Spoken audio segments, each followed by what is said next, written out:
हो गया सर। हो गया ना? ठीक है। अच्छा सर, चलो। गुड मॉर्निंग सर सबको फिर से। हाँ, good morning. Good morning again. अच्छा, तो फिर बीपी चल रहा है हम लोगों का क्लास में, सही तो? अभिषेक, नील, बिजनेस एंड प्रोफेशन कोर्स ही तो। Yes sir. अच्छा, कल होमवर्क दिया था, ट्राई किया था आप लोगों ने? ये मोस्ट प्रोबेबली मिस्टर अर्णव ऐसा कुछ नाम से या फिर मिस्टर सूरज नाम से कोई क्वेश्चन था, ट्राई हुआ था कि हाँ, नहीं? Illustration number 7। Yes sir, illustration किया है। 7-8। ठीक है। अगर किसी ने ट्राई किया तो बहुत अच्छा, अगर नहीं ट्राई किया तो भी कोई मतलब प्रॉब्लम नहीं सर। मैं चर्चा करूंगा क्वेश्चंस का, ठीक है? तो बेसिकली नाउ ये जो 5 हेड्स ऑफ इनकम है उनमें से हम लोग बात कर रहे हैं sir business and profession head में। और ये जो बिजनेस एंड प्रोफेशन है, ये जैसे कि आप सबको पता है सेक्शन 28 से लेके 44 AD AE तक एकदम फैला हुआ एक सेक्शन है इनकम टैक्स एक्ट 1961 में, जिसके अंदर अभी हम लोग जिस पर्टिकुलर एरिया में चल रहे हैं, ठीक है, ये मिड एरिया है आप ऐसे बोल सकते हो, सेक्शन 35 है ना। सेक्शन 35 कल बहुत ज़बरदस्त चर्चा हुआ, साइंटिफिक रिसर्च, याद है ना? साइंटिफिक रिसर्च मतलब अगर बिजनेस स्टार्ट करने से पहले साइंटिफिक रिसर्च में खर्चा करते हैं, पेमेंट कर साइंटिफिक रिसर्च में एक्सपेंस करते हैं, तो वो एक्सपेंस में बिजनेस को डिडक्शन मिल जाता है, इवन 100% तक भी डिडक्शन मिल जाता है, एक्सेप्ट लैंड वगैरह में थोड़ा नहीं मिलता। बाकी मैक्सिमम जगह में आप लोगों ने देखा कि अगर इन हाउस भी कर रहा है तो भी मिलता है, अगर अदर्स को दे रहा है, आउटसाइडर्स को दे रहा है, लाइक साइंटिफिक इंस्टीट्यूट जो है उनको दे रहा है एक्सपेंडिचर्स के लिए, तो वो भी अगर कुछ रिसर्च कर रहा है तो उन्हें भी जो खर्चा करना पड़ता है कंपनीज को या बिजनेस को या इंडिविजुअल्स को, तो उसके लिए भी उसको एक डिडक्शंस दिया जाता है under section 35 income tax act 1961।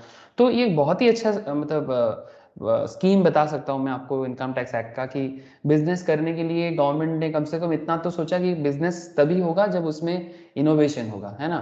आज अगर आप यूएस को देखते हो, आज यूएस वर्ल्ड वाइड बिजनेस में एक अलग ही जगह बना के रखा है। क्यों? बिकॉज यूएस में इनोवेशन है ना। इनोवेशन क्यों है? बिकॉज दे आर फ्री, मतलब उनका जो हम लोग बोलते हैं ना यूएस एक फ्री कंट्री है, मतलब फ्री का मतलब ये नहीं कि कुछ भी करो, फ्री का मतलब ये है कि भाई आपके ऊपर ज़्यादा प्रेशर नहीं है, ज़्यादा दबाव नहीं है, आप अपने मर्जी से कुछ इनोवेशन कर सकते हो, कुछ इन्वेंट कर सकते हो। जैसे कि अगर आपको मैं रिसर्च के बारे में जब बात हो ही रहा है कल से, तो एक बात आपको बताना चाहिए, अगर आपको पता भी हो सकता है, लाइक आप लोग यूएस में कैलिफोर्निया में वो क्या नाम है बताओ ना, सिलिकॉन वैली। हाँ सर, उसके बारे में तो आइडिया होगा आप लोगों को, सिलिकॉन वैली के बारे में आइडिया है कि नहीं है? बोलो, सिलिकॉन वैली में क्या होता है? हाँ अभिषेक बोल। হ্যাঁ স্যার, আইটি সেক্টর ওটা, মানে ব্যাঙ্গালোরের মতন কনসেপ্ট। ব্যাঙ্গালোরটাকে ওরকম ভাবে বানানো হয়েছে, हाँ সফটওয়্যার मतलब, কোম্পানি हाँ স্টার্টআপ। यस सर, मतलब हम लोग का बैंगलोर एक्चुअली उसी कॉन्सेप्ट में बिल्ड हुआ है कि, आइडिया। थैंक यू सर, मतलब बेसिकली एक टेक्नोलॉजिकल एरिया जहाँ पर न्यू न्यू टेक्नोलॉजिकल एजुकेशन दिया जाता है, वहाँ पर अलग अलग स्टार्टअप भी बनता है, मेनली कॉलेजेस है वहाँ पर, ठीक है, एजुकेशनल इंस्टीट्यूशंस है टेक्नोलॉजी सेक्टर्स में, जैसे गूगल एप्पल जैसे कंपनीज वहीं से अपने आप को, फेसबुक जैसे बिजनेस, ट्विटर जैसे बिजनेस, वहीं से धीरे धीरे टेस्ला, ठीक है, अपने आप को बिल्ड किया है। तो ऐसे और भी है, ढेर सारा है, मतलब सबका नाम तो मुझे भी नहीं पता।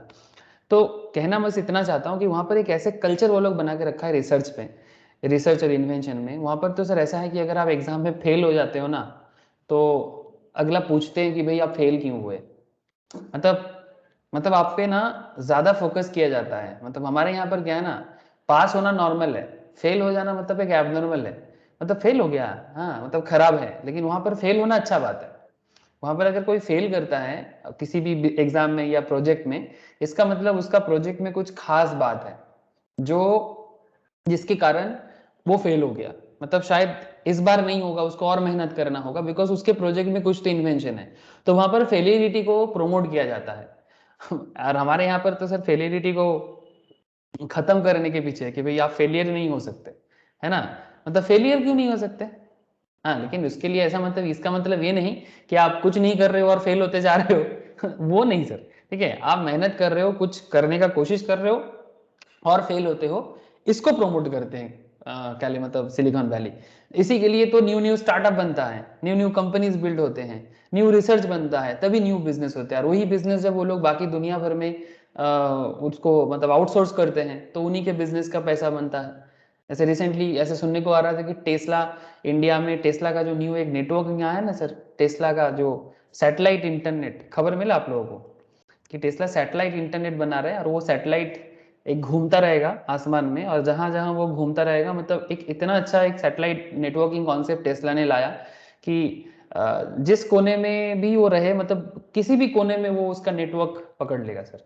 मतलब उसके लिए जैसे वो हम लोग करंट जो नेटवर्किंग सिस्टम है, लाइन बिछाना पड़ता है, पूरा तार वगैरह लगा के केबल सिस्टम बना के समुद्र के चारों तरफ से, फिर वहां से तार खींच के लैंड एरिया में लाना, इस तरह से अभी नेटवर्किंग चल रहा है। लेकिन टेस्ला का जो न्यू इन्वेंशन है वो इंटरनेट जगत में एक बहुत बड़ा रिवोल्यूशन कर देगा। तो कहा जा रहा था कि इंडिया में क्या आएगा सर, अगर इंडिया में आ जाए तो ये अपना जितना नेट, अपना जो इंडिया का जो नेटवर्किंग कंपनीज है ना उनका तो सर खत्म। हाँ, अगर ये खत्म हो जाए तो फिर इंडिया का बिजनेस खत्म। तो आप समझ रहे हो ना, और ये देश के लिए बहुत बड़ा एक लॉस मेकिंग सिचुएशन हो जाएगा। तो ये एक बहुत ही सोचने वाली बात है कि क्या इंडिया टेस्ला को नेटवर्किंग बिजनेस में आने देगा। आप लोगों को क्या मानना है, क्या लगता है टेस्ला का ये जो आएगा सर, न्यू, हाँ लाएगा? नहीं सर आएगा बहुत सर, सा जॉब ये चला ओपन जाएगा, मार्केट खा। नहीं आने देगा। नहीं आएगा, मुझे भी लगता है नहीं आएगा, आना भी नहीं चाहिए। क्योंकि इंडियन बिजनेस इकोसिस्टम अगर इसमें खराब हो जाए तो फिर गवर्नमेंट को बहुत लॉस हो जाएगा, क्योंकि सारा पैसा तो टेस्ला लेके चला जाएगा, तो फिर मुश्किल ना। सर एक ही प्रोसेस आ क्या सकता है, टाई अप भी तो कर सकता है इंडियन टाई अप कंपनी के कर, साथ। हाँ टाई अप कर सकता है, अब वही टाई अप देखने वाला बात है कि टाई नया अप कैसे टेक्नोलॉजी करता तो है। आना ही चाहिए, हाँ नया टेक्नोलॉजी तो आना ही चाहिए, न्यू जॉब भी तो मिलेगा अब वही देखने इंडियन। वाली बात है सर कि वो किस तरह से टेक्नोलॉजी को अडेप्ट करता है। अब टेस्ला मानेगा कि नहीं मानेगा वो भी देखना है ना, कि किस तरह से रेवेन्यू शेयरिंग करेगा या टेक्नोलॉजी को कैसे करेगा। हमको ही अच्छे से बार्गेन करना पड़ेगा क्योंकि बहुत बड़ा मार्केट है ना इंडिया। बहुत बड़ा मार्केट है सर। तो ये तो बहुत ही इंटरेस्टिंग एरिया है। बस यही है कि भाई भारत में भी कुछ ऐसे एजुकेशन सिस्टम हम लोग भी धीरे धीरे बना ले कि हमारा भी कुछ चीज़ें हम भी दुनिया को दिखा पाए, जो धीरे धीरे स्टार्ट हुआ है बट और बहुत ज़्यादा जगह जगह है। तो इसीलिए साइंटिफिक रिसर्च बहुत ज़रूरी है। मतलब इसीलिए मैं बात कर रहा हूँ कि साइंटिफिक रिसर्च कोई नॉर्मल चीज़ नहीं है कि मतलब रिसर्च मतलब ऐसे लेबोरेटरी में घुस के ही रिसर्च नहीं होता। रिसर्च मतलब बहुत सारी जगह उसमें मतलब आ जाता है। ठीक है सर, तो 35 के बारे में तो हम लोग कल बात किए। 35 एडी याद होगा आप लोगों को, स्पेसिफाइड बिजनेस। हाँ सर, गवर्नमेंट ने कुछ स्पेसिफिक बिजनेस के बारे में बताया, अगर आप ऐसे बिजनेस में पैसा लगाते हो, इन्वेस्टमेंट करते हो, तो गवर्नमेंट उसमें भी आपको डिडक्शन प्रोवाइड करने का बात किया है। उसके ऊपर हम लोगों ने क्वेश्चन भी किया। और स्पेसिफाइड बिजनेस का जो भी लॉस है वो स्पेसिफाइड के साथ एडजस्ट हो सकता है। ठीक है, स्पेसिफाइड नॉन स्पेसिफाइड में एडजस्टमेंट चलेगा कि नहीं चलेगा, इसके ऊपर कुछ क्वेश्चंस आज करेंगे। ठीक है, लेकिन बिफोर दैट कुछ और भी सेक्शंस है बीपी में जो आगे आगे हमें चर्चा करना है, उसके बारे में थोड़ा बहुत जानकारी चाहिए। तो चलो एक बार काम करते हैं ना, कुछ और सेक्शंस का क्या एरिया ऑफ डिस्कशन है वो एक बार देख लेते हैं, फिर आ जाएंगे कुछ क्वेश्चंस में, तो फिर अच्छा रहेगा ना, क्योंकि आगे भी तो बढ़ना है। एक साइंटिफिक रिसर्च को लेके तो नहीं पड़े रह सकते ना, क्योंकि वो तो है अपने जगह में। तो सेक्शन 28 से जो जर्नी हम लोगों का चालू हुआ है, अच्छा स्क्रीन शेयर है ना सर, एक बार बताइएगा। Yes sir. ओके, तो सेक्शन 28 से जो जर्नी हम लोग का चालू हुआ है बीपी में, ये जर्नी हम लोग अभी जारी रखे हैं सर। ठीक है, इस तरह से सेक्शन 29, 30, हाँ 31, 32 डिप्रिसिएशन बहुत ही interesting and important area sir. Depreciation भूलने का नहीं है ना, भूलने का नहीं। डिप्रिसिएशन, डिप्रिसिएशन में एक तो नॉर्मल डिप्रिसिएशन का एरिया है, दूसरा है आपका additional depreciation. Don't forget sir, additional depreciation भी नहीं भूलने का। ठीक है, इसमें भी काफ़ी अच्छा डिस्कशन हुआ है सर। अच्छा, एडिशनल डिप्रिसिएशन के बाद हम लोगों ने कल scientific research that is section 35 में काफ़ी चर्चा की, और सेक्शन 35 के अंदर भी कुछ और 35 रिलेटेड सबसेक्शन क्लॉज हैं, उसके बारे में भी बात किए। ठीक है, इसके साथ साथ हम लोग ये स्पेसिफिक जो association, university, company, college, IIT, मतलब जो आउटसाइडर्स को साइंटिफिक रिसर्च के लिए अगर कोई एक्सपेंडिचर करता है कोई कंपनी या बिजनेस, तो उन्हें किस तरह में बेनिफिट मिलता है, ये भी हम लोगों ने थोड़ा सा, थोड़ा नहीं अच्छा खासा देखा सर। अच्छा, और भी क्वेश्चन बाद में प्रैक्टिस करेंगे ना तो और क्लैरिटी आ जाएगा सर, जितना प्रैक्टिस होगा उतना अच्छा रहेगा। अच्छा 35 AD, इसके ऊपर भी कल अच्छे खासा डिस्कशन हुआ sir. This section provide investment link tax deduction, याद आई होप आ रहा है आपको, ठीक है। इसके ऊपर भी एक क्वेश्चन हम लोगों ने किया, इन्वेस्टमेंट लिंक्ड टैक्स डिडक्शन, जिसमें एक लंबा एरिया है सर कि मतलब आप कैसे कैसे बिजनेस में इन्वेस्ट कर सकते हो, जिसमें गवर्नमेंट वो भी डेट भी मेंशन करके दिया है कि कमेंसिंग ऑपरेशन ऑन और आफ्टर, ठीक है, मतलब आप किस डेट के बाद उस पर्टिकुलर बिजनेस को एस्टैब्लिश कर रहे हो। तो ऐसे बिजनेस पे अगर आप बिजनेस में इन्वेस्टमेंट कर रहे हो तो उसमें गवर्नमेंट आपको टैक्स डिडक्शन कर रहा है, ठीक है।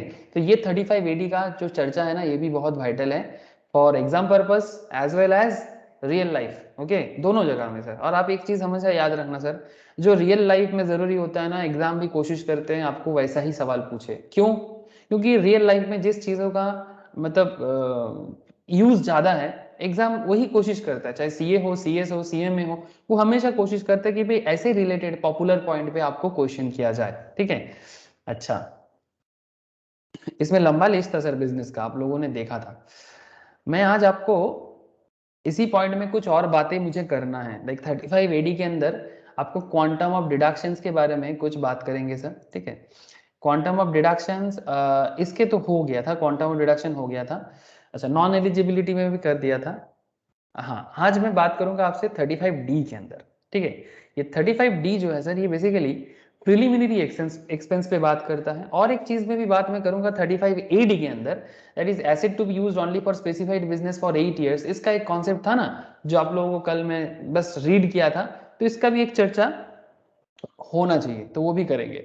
और 35D ये भी एक सेक्शन आ जाता है, ठीक है। तो साइंटिफिक रिसर्च सेक्शन 35 AD हो गया स्पेसिफाइड बिजनेस, और 35D हो जाता है sir preliminary expenditure incurred by Indian companies. ध्यान से सुनना सर न्यू सेक्शन, हाँ 35D थोड़ा सा बता रहा हूं, आगे आगे क्वेश्चन भी बीच में आ जाएगा।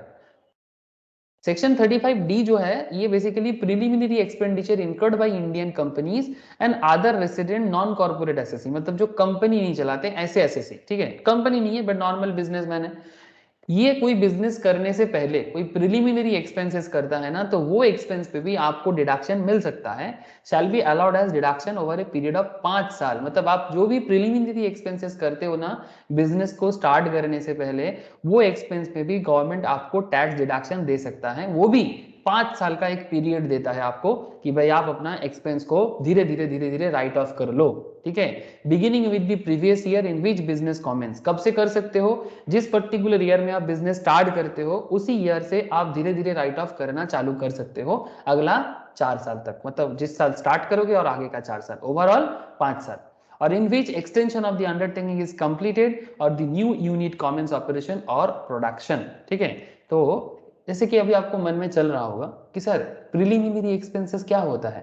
सर बिजनेस स्टार्ट करने से पहले ना बहुत सारा ऐसा खर्चा होता है जिसको प्रिलिमिनरी एक्सपेंसेस के नाम से जाना जाता है, जैसे expense on preparation of project report. ये तो मानोगे, जैसे आपको मैं बता दूं, प्रोजेक्ट रिपोर्ट बनाने के लिए भी ना चार्टर्ड अकाउंटेंट या सीएमए या सीएस के पास लोग जाते हैं। ज्यादातर केस में प्रोजेक्ट रिपोर्ट में सीएस सीएमए का बहुत बड़ा रोल प्ले होता है कि कोई भी बिजनेस को बिल्ड करना है ना, तो बिजनेस के लिए जो प्रोजेक्ट बनाना है ना, ये सीएस सीएमए जैसे बेहतर और कोई नहीं बना सकता। इसमें सीएस भी आ सकता है, मैं सीएस को क्यों दूर रख रहा हूँ, बट चार्टर्ड और सीएमए के पास ना एक स्पेशल, देखो सीएस का पास क्या है ना, लीगल एरिया बहुत अच्छा स्ट्रॉन्ग है इनका, ठीक है। जो लीगल ड्राफ्टिंग करना होगा उसके लिए सीएस बेस्ट माना जाता है। लेकिन जब बात आता है अकाउंट्स की, प्रोजेक्ट रिपोर्ट में अकाउंट्स तो बहुत जरूरी है ना सर।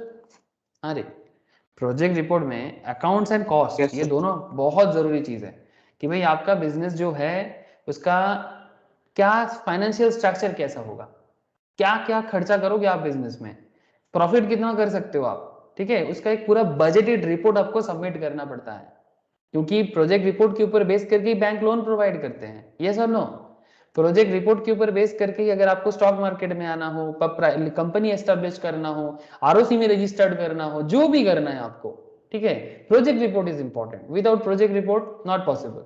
तो इसमें सीए का एरिया, सीएमए का एरिया बहुत जबरदस्त होता है। जब बात आता है कॉस्टिंग एनालिसिस की, ठीक है, मतलब बिजनेस का फिजिबिलिटी, ठीक है, कॉस्ट एनालाइज करना पड़ता है, बिजनेस डिसीजन मेकिंग करना पड़ता है, ठीक है, इसमें सीएमए का बहुत बड़ा रोल प्ले होता है कि मतलब बिजनेस का सर्वाइबिलिटी क्या होगा, ठीक है, मतलब प्रोडक्ट जो है उसका कॉस्ट क्या है और उसको क्या दाम में मार्केट में सेल करने से सच में बिजनेस टिक पाएगा, ये कॉस्ट वाले बहुत अच्छे से समझ पाते हैं सर, बिकॉज इसी एरिया में इनको फोकस करके सीएमए वाले को बनाया गया है। ठीक है, CA CMA almost same knowledge acquire करता है ऑलमोस्ट, ठीक है, बट हाँ सीए के पास कुछ लीगल पावर है और सीएमए के पास कुछ बिजनेस डिसीजन मेकिंग पावर है, तो ये दोनों इनका एक्सपर्टाइज एरिया को अलग करता है। बाकी अगर नॉलेज वाइज देखा जाए तो almost similar kind of knowledge ये लोग एक्वायर करता है। ये सब चीजें आप लोगों को ना धीरे धीरे और समझ आ जाएगा, लेकिन कहने का मतलब मेरा ये है कि expense on preparation of project report, feasibility report, market survey, engineering services, legal charges for drafting agreement, ठीक है, ये सब खर्चा बिजनेस स्टार्ट करने से पहले करना पड़ता है। अगर आप कोई कंपनी बना रहे हो, preliminary expense would include in addition to the above legal charges, drafting of MOA, है ना सर, एमओए एओए बनाना पड़ता है ना, ये भी चार्टर्ड या सीएस नॉर्मली ये सब काम में बड़ा हेल्प करता है, ज्यादातर केस में सीएस बहुत हेल्प करता है। आप लोगों को मैं एमओए एओए एक कंपनी लॉ में दिखाता रहता हूँ। हाँ सर, ये देखो, ये कंपनी लॉ क्लास में भी मैंने आप लोगों के साथ डिस्कस करता हूँ एमओए एओए के टाइम पे। Memorandum of association, article of association, ये तो टाटा पावर का एमओए एओए है सर, ये मैं पहले भी शायद क्लास में किसी क्लास में आप लोगों को शो किया। तो ये सब बिल्ड करना पड़ता है, ड्राफ्टिंग करना पड़ता है, ठीक है, जिसमें कंपनी सेक्रेटरीज का रोल प्ले बहुत ज्यादा होता है, बिकॉज इसको कैसे लिखना है, क्या क्या ऑब्जेक्टिव वगैरह है, क्या क्लॉज है, क्या क्या करेगा, ठीक है, सब कुछ इसके अंदर रहता है, जिसके ऊपर बेस करके कंपनी का आगे का फ्यूचर डिपेंड करता है सर। ठीक है, तो कहने का मतलब यही है, आप देख सकते हो ये एमओए कितना पेज का है सर, ऑलमोस्ट 214। टाटा पावर का, डिफरेंट कंपनीज का डिफरेंट होगा, डिपेंड करता है कि कंपनी का क्या पूरा कॉन्सेप्ट है, एरिया ऑफ एक्सपर्टाइज क्या है, सब कुछ यहाँ पर लिखा जाता है, कैपिटल का एरिया, शेयर कैपिटल स्ट्रक्चर, सब कुछ यहाँ पर होता है, बोर्ड ऑफ डायरेक्टर्स का एरिया, ठीक है, कौन चलाता है, क्यों, क्या चाहते हैं इनका, ठीक है, सब कुछ इसमें बोला रहता है।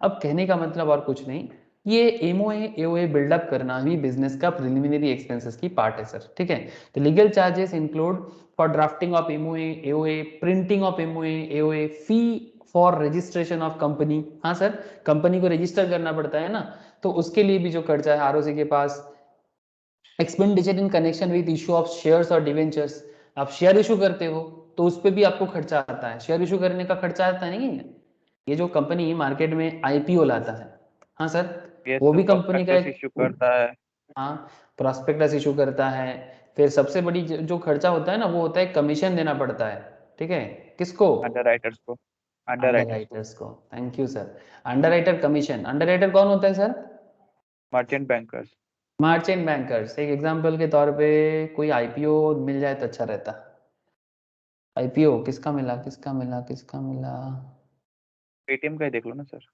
अभी तो कुछ दिन पहले गया। मेरे कंप्यूटर में डाउनलोड है ऐसा चाहिए ना, अभी मैं कहाँ से डाउनलोड करने जाऊँगा, नायका, एटीएम का है,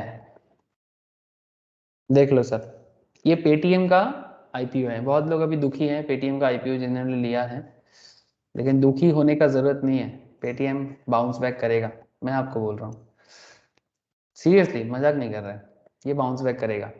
अच्छा देखो सर, ये पेटीएम का आईपीओ है, ड्राफ्ट रेड हियरिंग प्रॉस्पेक्टस, ये भी कंपनी लॉ का सिस्टम पे बना हुआ होता है, सब एज पर कंपनीज एक्ट, ये देखो लिखा हुआ है, please read section 32 of the companies act 2013। बस आपको झलक दिखा रहा हूँ, अभी कंपनी लॉ का तो क्लास है नहीं, अभी तो टैक्स क्लास चल रहा है, बट क्या है ना, सभी चीज एक दूसरे के साथ कनेक्टेड है। The draft red hearing prospectus will be updated upon filing with the ROC, ठीक है, 100% बुक बिल्डिंग ऑफर, तो ये जो इसको बोलते हैं ना, जब स्टॉक मार्केट में कंपनीज आते हैं उसको बुक बिल्डिंग बोलते हैं। अब ये बुक बिल्डिंग में कौन हेल्प करता है कंपनी को, इसके बारे में जानना है सर, ये देखो सर, आ गया, देखो, joint global coordinators book running lead manager, book building या बुक रनिंग लीड मैनेजर। तो अभी तक का भारत के हिस्ट्री में, इंडिया के स्टॉक मार्केट हिस्ट्री में, आप लोगों को भी पता होगा, बहुत लोगों को आई नो सर, कि मतलब पेटीएम जितना मार्केट से पैसा उठाने के लिए आया है, इतना पैसा तो अभी तक किसी ने ट्राई नहीं किया। इससे पहले मोस्ट प्रॉब्ली कोल इंडिया था और एसबीआई कार्ड, ऐसा कुछ कंपनीज था जो बहुत ही हाई अमाउंट के लिए आया था, बट सबसे ज्यादा मोस्ट प्रॉब्ली 18,000 करोड़ के आसपास का अमाउंट शेयर इशू करने के बारे में पेटीएम मार्केट में आया था, और आके जितना हो सके उठा भी लिया, ठीक है, उसके बाद इसका शेयर भी गिर गया, that's a different case. But ये सब इशूवेशंस में, मतलब ये शेयर इशू में जो कंपनी को हेल्प करता है, उसके लिए जो बड़े बड़े कंपनीज होते हैं सर, बहुत ही लार्ज कैपिटल, मतलब बहुत ही बड़े कंपनीज होती है, लोग इनको बोलते हैं मर्चेंट बैंकर, ठीक है, या फिर ऐसे अकाउंट्स की भाषा में बोलते हैं अंडर राइटर्स, जैसे मॉर्गन स्टैनली, गोल्डमैन सैचेस। क्या बताऊं सर आपको गोल्डमैन सैचेस के बारे में, मतलब ये इंटरनेशनल कंपनी है मॉर्गन स्टैनली, एक्सिस कैपिटल, ठीक है, ICICI securities, JP Morgan, city, हाँ अमेरिकन बैंक है सर, एचडीएफसी बैंक। तो इस तरह का कंपनीज है। और लिंक जो है सर ये रजिस्टर है, ठीक है, जो इस पूरे रजिस्ट्रेशन प्रोसेस में हेल्प करता है वो रजिस्टर है। तो कहने का मतलब क्या है, कहने का मतलब ये है कि ये जो कंपनीज है, जो कंपनी को इतना सारा पैसा उठाने में हेल्प करेगा। इवन ऐसा भी होता है, इनका भी रिस्क होता है सर, अगर मार्केट से इतना पैसा नहीं उठा पा रहे ना, कौन, ये अंडर राइटर्स, तो इनको अपने पॉकेट से भी देना पड़ता है, बिकॉज इनका ऐसे ही डील होता है। लेकिन अगर ये जरूरत से ज्यादा भी मतलब ओवर सब्सक्रिप्शन करता है या फिर सब्सक्रिप्शन एट पार करता है, तो इनको कमीशन मिलता है सर। और ये कमीशन कंपनी का एक्सपेंस है कि नहीं है? यस आप सर। लोगों को बात समझ में आ रहा है ना? सभी को समझ में आया कि बस नहीं आया, बोलो। Yes sir.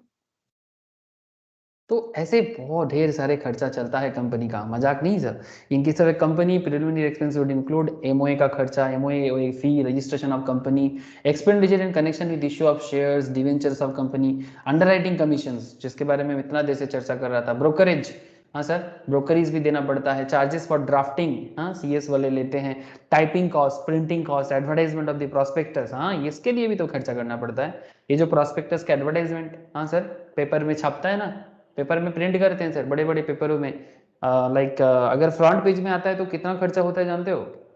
Like economic times, times of India जैसे पेपर में अगर फ्रंट, टाइम्स ऑफ इंडिया का, इंडिया का लार्जेस्ट मतलब सबसे बड़ा न्यूज़पेपर कंपनी है सर इंग्लिश का, ठीक है, इंडिया का सबसे ज़्यादा सर्कुलर टाइम्स ऑफ इंडिया का होता है।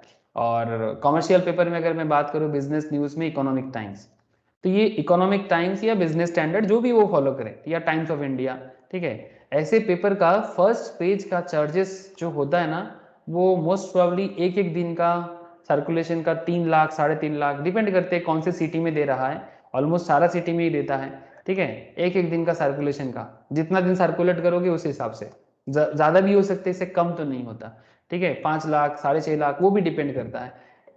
तो I hope you understand sir कि एडवर्टाइजमेंट करने के लिए भी कंपनी को खर्चा करना पड़ता है ना? समझ में आ रहा है ना सर? तो ऐसे ये प्रिलिमिनरी एक्सपेंस का सर क्या वैसे होगा? फ्रंट पेज के लिए सर कोई भी मतलब दे सकता है, मतलब कि हाँ कोई भी, अगर कोई भी, आपको अगर आपके पास अगर पैसा हो फ्रंट पेज के लिए, ठीक है, आपका अगर बिजनेस हो, आप कंपनी के साथ कॉल ये करो, प्रिंट मीडिया के साथ, जिस पेपर में आप एडवर्टाइजमेंट देना चाहते हो वो आपका जो भी ऐड है वो छाप देगा, ठीक है। लेकिन हाँ उन लोगों का भी अपना कुछ कंडीशंस होते हैं कि वो देखना पड़ेगा आपको, पर नॉर्मली छापेगा, क्यों नहीं छापेगा सर, ठीक है। हाँ कोई इलीगल चीजों का अगर एडवर्टाइजमेंट जरूर नहीं देखेगा, मतलब वो देखेगा कि इलीगल कैसे देगा?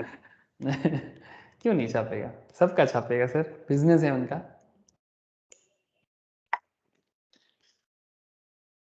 इकोनॉमिक टाइम्स मेरे को फोन करता है, बोलता है कि वो उन लोगों का इकोनॉमिक टाइम्स का वो वीकली मंथली साल में ना एक बार दो बार वो सोवेनियर टाइप का ना निकलते हैं, तो मेरे को बोलता है एडवर्टाइजमेंट देने के लिए। मेरे नहीं भाई इतना पैसा नहीं है मेरे पास, जो ईटी में ऐड दे दो जो भी हो, मैं उनको डायरेक्ट बोलता हूँ नहीं दादा इतना पैसा नहीं है अच्छा देखो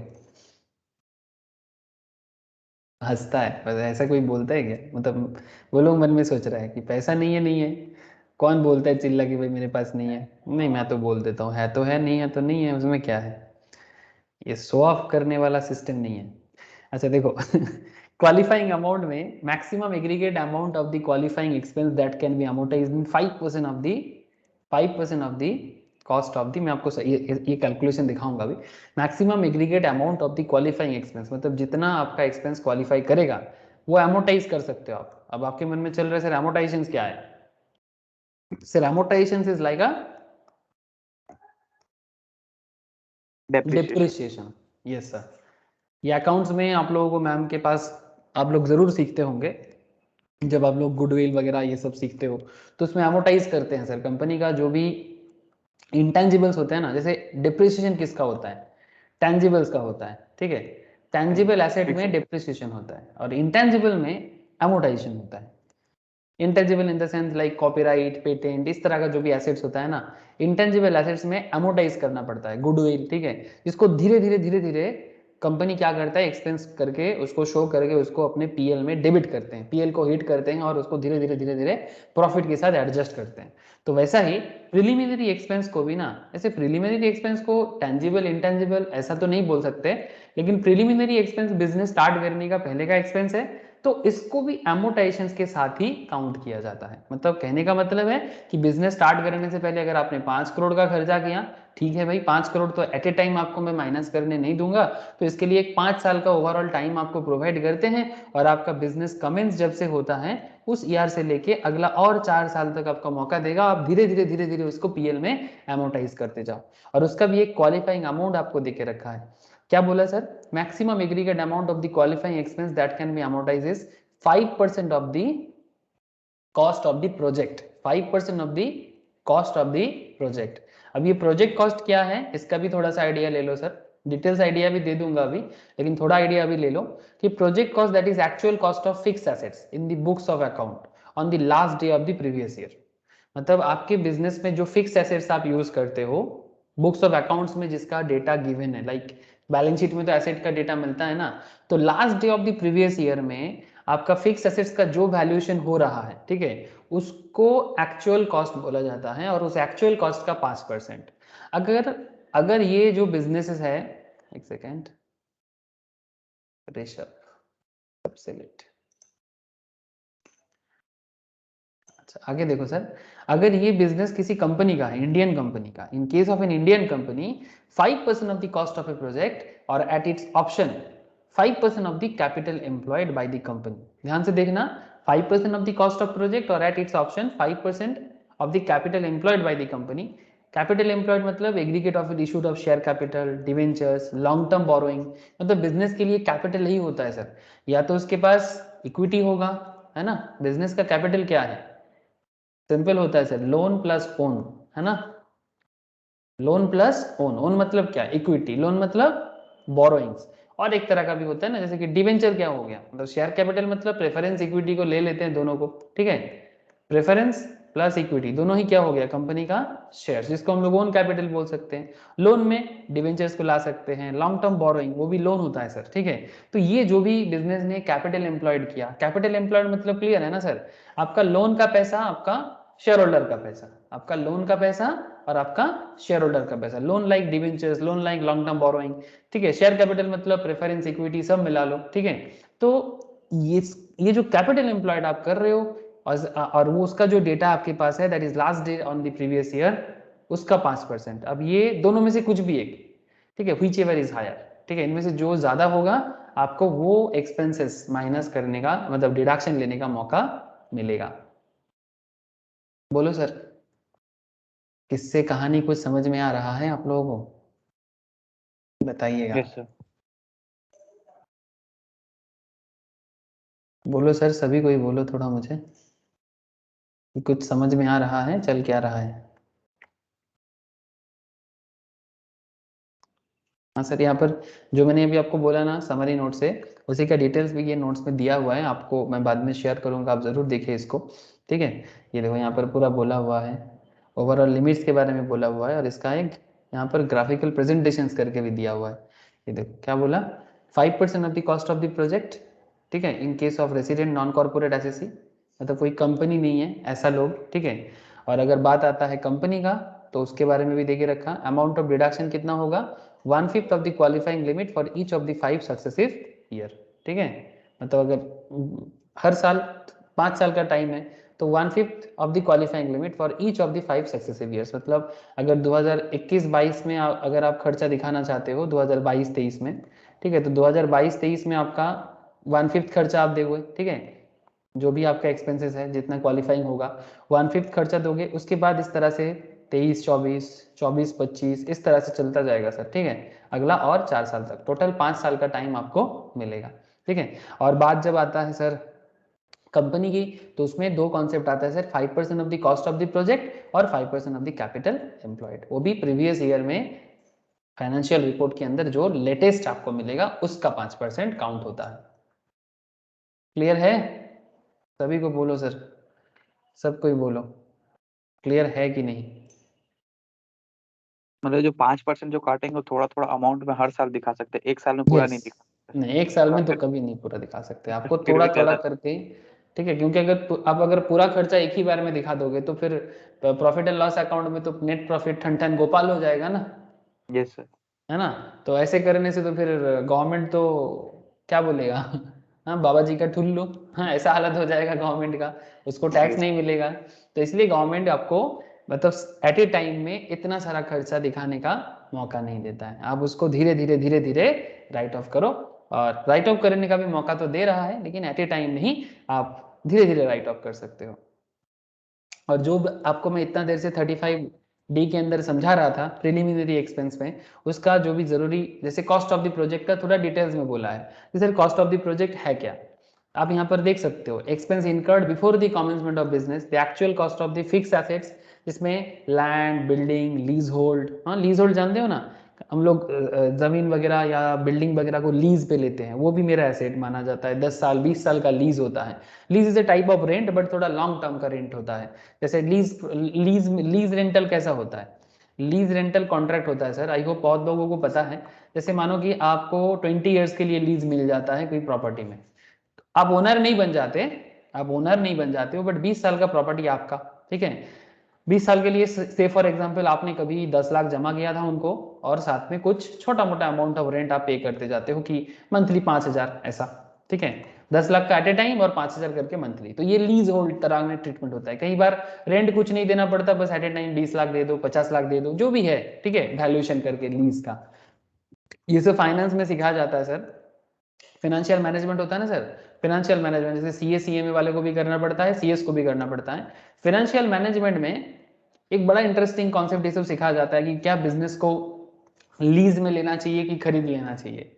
डिसीजन मेकिंग कॉन्सेप्ट, कि आपको लीज में प्रॉपर्टी लेना चाहिए कि आप खरीद लोगे अपना, तो किस में ज्यादा बेनिफिट होगा। तो ये सब एनालिसिस एफएम में आप लोग सीखने को मौका मिलेगा सर, ठीक है। अभी एफएम का बात और नहीं करेंगे, बस याद आया बता दिए।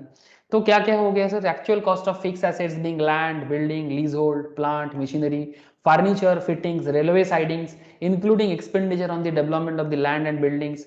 रेलवे साइडिंग होता है ना सर, बड़े बड़े बिजनेस में ना रेलवे साइडिंग्स भी बनाते हैं, जो उसका एसेट की तरह ही काम करता है, जिसमें वो रेलवे साइड में लैंड बनाते हैं, लैंड को डेवलप करते हैं, बिल्डिंग्स को डेवलप करते हैं, ठीक है। जहाँ पर जैसे बड़े बड़े फैक्ट्रीज का ना रेल लाइन अलग से वो बना लेते हैं। जैसे अदानी का अपना सबसे बड़ा पर्सनल रेल लाइन है इंडिया में, अदानी पोर्ट चलाता है ना सर भारत में, जानते हो ना, अदानी भारत में पोर्ट चलाते हैं। तो वो गवर्नमेंट से जगह खरीद के अलग से अपने बिजनेस में रेल लाइन चलाते हैं। ऐसे रिलायंस का भी रेल लाइन है, बड़े बड़े सीमेंट फैक्ट्री अंबुजा वगैरह के भी रेल लाइन है, ठीक है। तो इस तरह का रेलवे साइडिंग्स, या फिर गवर्नमेंट से लीज भी लेता है ना, क्योंकि गवर्नमेंट को भी रेवेन्यू हो जाता है ना प्राइवेट बिजनेस से।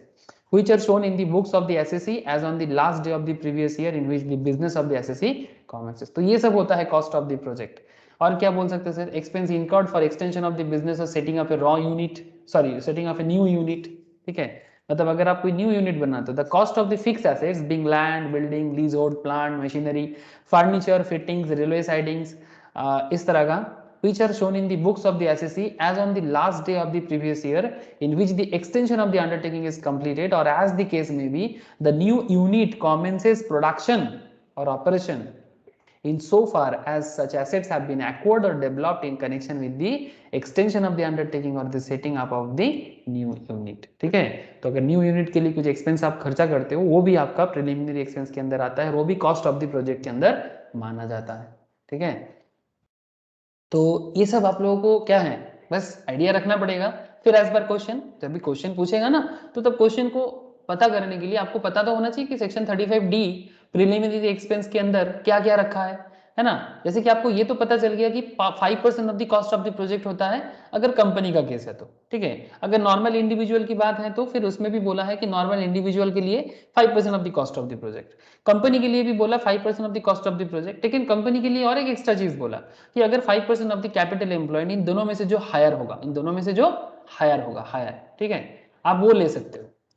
ठीक है। तो इसके लिए आपको पता होना चाहिए ना कि कंपनी क्या क्या कैपिटल एम्प्लॉयड में खर्चा मानता है, किसके कॉस्ट ऑफ द प्रोजेक्ट के अंदर क्या रखा है, कैपिटल एम्प्लॉयड के अंदर क्या रखा है।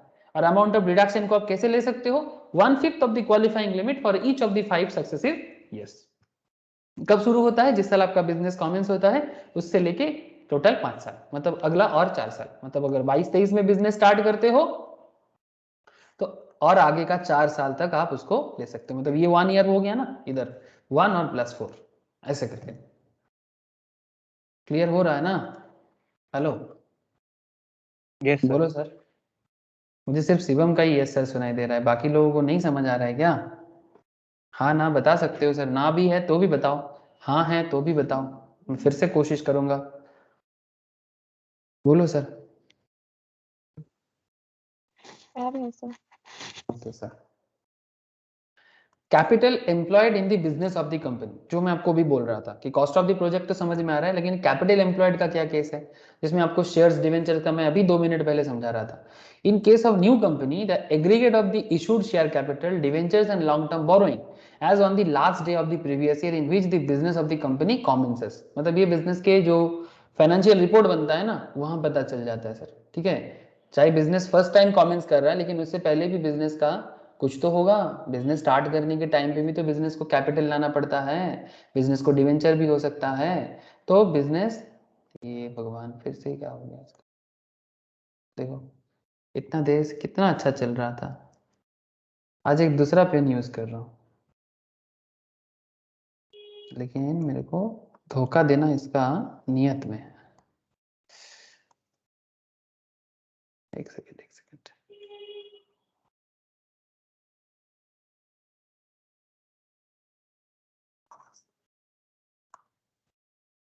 ठीक है, तो share capital debentures long term borrowing as on the last day of the previous year in which the business of the company commences. ठीक है, जिस साल बिजनेस स्टार्ट कर रहा है उसका प्रीवियस ईयर की लास्ट डे में बिजनेस में जो कैपिटल की सिचुएशन है, जो डिबेंचर की सिचुएशन है, जो लॉन्ग टर्म लोन की सिचुएशन है, उसके ऊपर उसका 5% लिया जाता है। In case of extension of the business और the setting up of new unit the aggregate of the issued share capital debentures long term borrowings as on the last day of the previous year in which the extension of the undertaking is completed or as the case may be the unit commence production or operation in so far as such capital debentures and long term borrowing have been issued or obtained in connection with the extension of the undertaking or the setting up of the new undertaking or the setting up of the new unit of the company. Don't worry, ये सब चीज़ों के ऊपर जैसे धीरे धीरे हम लोग क्वेश्चंस करना भी स्टार्ट करेंगे ना, तो आप लोगों को और अच्छा समझ में आ जाएगा। मतलब अभी तो प्रोविजंस पढ़ रहे हैं, फिर जब क्वेश्चन भी कर लेंगे ना, तो प्रोविजन का इस्तेमाल या यूटिलाइजेशन कैसे होता है इसका भी आपको अंदाजा लग जाएगा। ठीक है ठीक है, समझ तो आ रहा है। ऐसे आपको मैं 2 मिनट ऐसे दिखा सकता हूँ, आप अगर चाहो तो किसी भी कंपनी का जो शेयर मार्केट लिस्टेड होता है ना, उसका डेटा तो मिल जाता है, बट जो प्राइवेट लेवल में स्टार्ट कर रहे हैं अभी, ठीक है, जैसे फॉर एग्जांपल आप टिकट टेप में जाओ, आप या मनी कंट्रोल में जाओ, जहाँ जाना है जाओ, कोई दिक्कत नहीं। आपको अगर किसी भी कंपनी का डिटेल्स चाहिए आपको मिल जाएगा सर। किसका देखना है, किसका देखना है? SBI, हाँ चलो देखते हैं। SBI क्या दिखे, पेटीएम का ही देख लेते हैं। 197 कम्युनिकेशंस, हाँ इसका फाइनेंशियल्स में क्लिक करते हैं। ठीक है, आज शेयर और गिरा है सर, 1299। चलो अच्छा है, जितना गिरे गिरने दो, जिसको खरीदना है खरीदने दो। अच्छा देखो सर, ये देखो, ये फाइनेंशियल स्टेटमेंट दिखाई दे रहा है आप लोगों को? हाँ रे, यस सर। यहाँ पर आप बैलेंस शीट में क्लिक करो, आप देखो यहाँ पर आपको बिजनेस का current assets, non current assets, total assets, liabilities. ठीक है, मतलब लाइबिलिटी मतलब current liability, non current liability. मतलब जब बात लॉन्ग टर्म लोन की आता है ना, तो उसमें आपको लॉन्ग टर्म डेब्ट, ये देखो टोटल लॉन्ग टर्म डेब्ट, ठीक है, deferred tax liability, other liability. अगर आप एसेट्स देखना चाहते हो, यहाँ पर आप नॉन करंट एसेट मतलब लॉन्ग टर्म एसेट्स में क्या है इसके पास, plant equipment, goodwill and intangibles, ठीक है, लॉन्ग टर्म इन्वेस्टमेंट, जो भी एसेट्स है उसका डेटा आपको यहाँ पर पूरा शो करता है। ठीक है, ऐसे अगर मैं पेटीएम का ही बात करूँ तो इसका लाइबिलिटी कुछ है क्या? करंट लाइबिलिटी है 2155 करोड़ का, 2155 का। लॉन्ग टर्म डेब्ट ज्यादा नहीं है सर, 42 करोड़ का ही है। चलो अच्छा बात है, लॉन्ग टर्म डेब्ट ज्यादा नहीं है, करंट लाइबिलिटी थोड़ा ज्यादा है। लेकिन एसेट की बात करें तो इसका करंट एसेट है सर फाइनेंशियल ईयर 21 में 7,390 मतलब क्या 99 मतलब 7,399 करोड़ की करंट एसेट्स है। और लॉन्ग टर्म एसेट्स में 467 की प्रॉपर्टी प्लांट इक्विपमेंट है, गुडविल इंटेंजिबल्स 47 का, इन्वेस्टमेंट है 265 करोड़ का। तो इस तरह से आप कंपनी को एनालाइज कर सकते हो, फ्यूचर को समझ सकते हो, टोटल लाइबिलिटी, टोटल इक्विटी। ठीक है, ये देखो लाइबिलिटी है 2634 करोड़ का, इक्विटी है इसके पास 6516 करोड़ का। अच्छी बात है सर, कंडीशन फाइनेंशियल लेवल में काफ़ी स्टेबल दिख रहा है। तो इस हिसाब से आप कंपनी के बारे में एनालाइज कर सकते हो, जो फंडामेंटल एनालिसिस को सिखाने के टाइम पे नॉर्मली सिखा जाता है सर। जब फंडामेंटल एनालिसिस स्टॉक मार्केट में कोई पढ़ता है ना, तो उसमें ये सब एनालाइज करना या फाइनेंशियल मैनेजमेंट के अंदर भी आपको सीखने का मौका मिलता है। ठीक है, ठीक है, समझ रहे हैं ना सर, ये सब कैसे जुड़ा हुआ है। एक बात कर रहा हूँ, हजारों बात सामने आ जा रहा है, मैं क्या करूँ बोलो। आ जाएगा तो मुझे तो बताना पड़ेगा ना। तो ये है 35D, ठीक है, ये जो मैंने अभी आपसे बात किया ये था 35D के बारे में कुछ बातें। अच्छा, मैं और भी कुछ सेक्शन बता दूं क्या, एक बार 35DDA भी देख लेते हैं। हाँ, इजी सेक्शन है 35DDA। 1/5 of the expenditure incurred by an SSC employer, SSC employer, ठीक है, employer in any previous year. SSC यहाँ पर कौन है, एम्प्लॉयर है, ठीक है, बेसिकली बिजनेस के बारे में बात हो रहा है तो एम्प्लॉयर ही हो जाएगा ना, बिजनेसमैन। तो 1/5 of the expenditure incurred by an SSC in any previous year in the form of payment to any employee in connection with his voluntary retirement। आप लोग जानते हो सर वॉलेंटरी रिटायरमेंट स्कीम के बारे में, क्या होता है वॉलेंटरी रिटायरमेंट स्कीम? सर वो रिटायरमेंट से पहले रिटायरमेंट ले लेना। तो इसके साथ बिजनेसमैन का क्या प्रॉब्लम है? सर उसको पेंशन तो लेके कुछ वो होता है ना, कितना दिन का आपका काम बच गया है, कितना दिन आपने काम किया है। मेनली प्रॉब्लम क्या है सर कि जब कोई वॉलेंटरी रिटायरमेंट लेते हैं तो एम्प्लॉयर जो है वो अपने एम्प्लॉय को एक सर्टेन टाइम पे एक लमसम अमाउंट पे करता है ना। सपोज किसी का 60 साल में रिटायरमेंट है ना, वो मानो कि 55 में ही रिटायरमेंट ले रहा है, 60 में रिटायरमेंट का एक्चुअल टाइम है, बट वो 2 साल 4 साल पहले ही 58 में रिटायरमेंट कर रहा है। तो 2 साल का जितना उसका सैलरी है या जो भी उसका सिस्टम बनता है, ठीक है, काट कूट के उसको एक लमसम अमाउंट पेमेंट करते हैं। कौन? एम्प्लॉयर, मतलब बिजनेसमैन, एम्प्लॉयर। है ना। अब सवाल ये उठता है कि ये जो लमसम अमाउंट उनको, ऐसे देखो जब सैलरी पेमेंट करते हैं तो सैलरी बिजनेस में एकदम नॉर्मल एक्सपेंस है कि नहीं है। अगर आप किसी को सैलरी पे करते हो तो आप पीएल में उसको एक्सपेंस दिखा सकते कि नहीं दिखा सकते बिजनेस में? दिखा सकते हैं सर। है ना। तो जब आप वॉलंटरी रिटायरमेंट में किसी को पेमेंट करोगे तो वो भी तो आपका एक्सपेंस है। Yes sir. लेकिन जिस बंदे को आप मंथली 30,000 सैलरी पे करते थे, अब उसका मंथली अकाउंट मेंटेन करते थे, अपने पीएल में भी शो करते थे, लेकिन अब बंदा वॉलंटरी रिटायरमेंट ले रहा है, आप उसको एट ए टाइम में 5 लाख पेमेंट करते हो और आप उस 5 लाख को एट ए टाइम में एक्सपेंस भी दिखा देते हो। मुश्किल हो जाएगा फिर, नहीं होगा क्या? Yes sir. क्या रे, नहीं होगा? मतलब फिर पीएल में फिर से प्रॉफिट में मुश्किल हो जाएगा गवर्नमेंट के लिए, क्योंकि आप इस तरह का वॉलंटरी रिटायरमेंट का खर्चा अगर एट ए टाइम में सर्टेनली दिखा देते हो तो बिजनेस उसको मतलब गवर्नमेंट के लिए तो मुश्किल हो जाएगा प्रॉफिट को एसेस करने में। तो इस तरह का वॉलंटरी रिटायरमेंट स्कीम में 35DDA कहता है sir, 35DDA 1/5 of the expenditure incurred by an SSE employer in any previous year in the form of payment to any employee in connection with his voluntary retirement in accordance with the scheme of voluntary retirement shall be allowed as deduction in that previous year and the balance in the 4 equal installment। मतलब जिस previous year में वो बंदा retirement ले रहा है उस साल तो खर्चा दिखाएगा ही 1/5 का, और बाकी जो है वो अगला 4 इक्वल इंस्टॉलमेंट्स में in the immediately 4 succeeding previous year. मतलब अगर 22-23 में कोई बंदा रिटायरमेंट लेता है तो उसको वॉलंटरी रिटायरमेंट स्कीम के लिए वीआरएस में जो भी पेमेंट है उस साल जितना हो रहा है उसका 1/5, टोटल अमाउंट का 1/5, और जितना बचा रहेगा वो अगला 4, मतलब इसका ठीक सामने का जो सक्सीडिंग प्रीवियस ईयर है, ठीक है, मतलब 23-24, 24-25 करके अगला 4 ईयर, इस तरह से अप टू 4th ईयर जितना है उसमें वो इसको धीरे धीरे धीरे धीरे अगेन एमोटाइज कर सकता है। समझ में आ गया? 35DDA सबको समझ आ रहा है ना? चौथा नील, ऋषभ, बोलो सर, अभिषेक, संपद, बोलो सर, समझ में आया कि नहीं? है सर।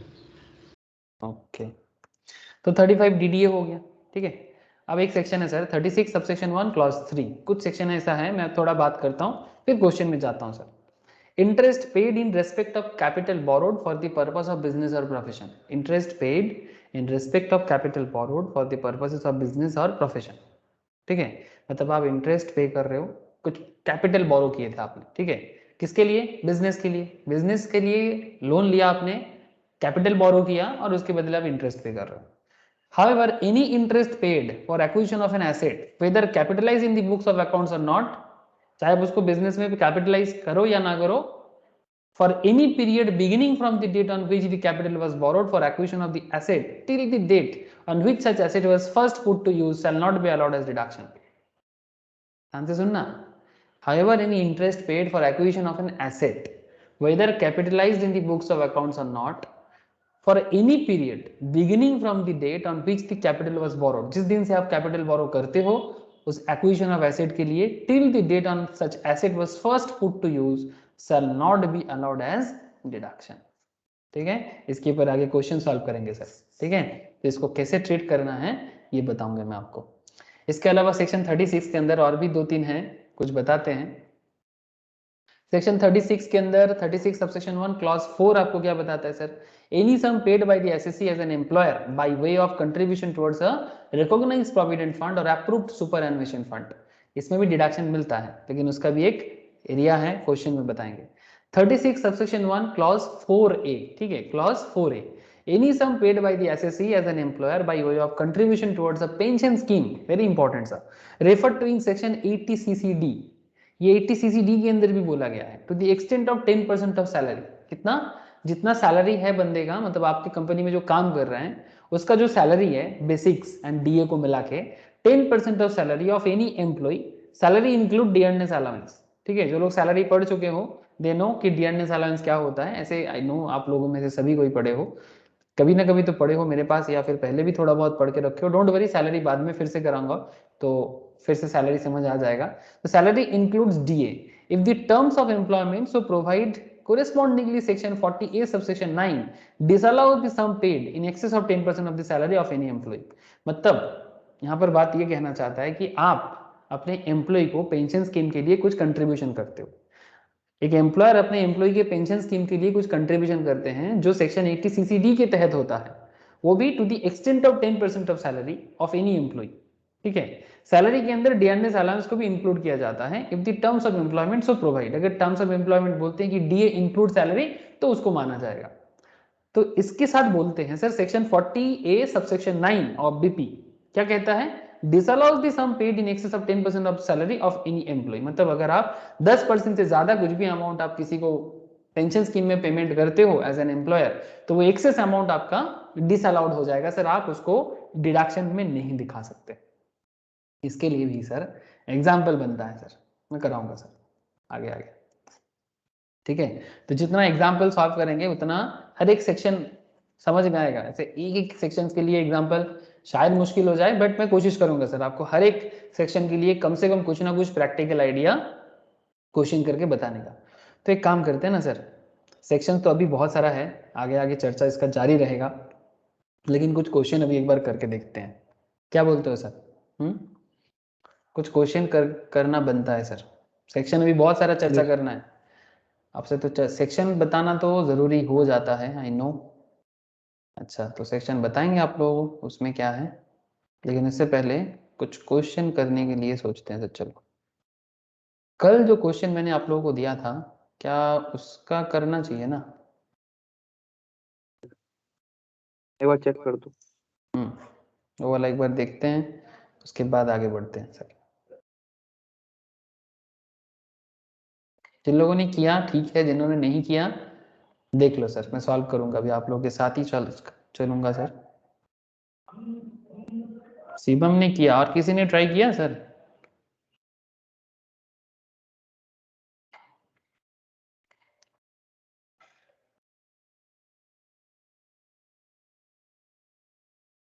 ठीक है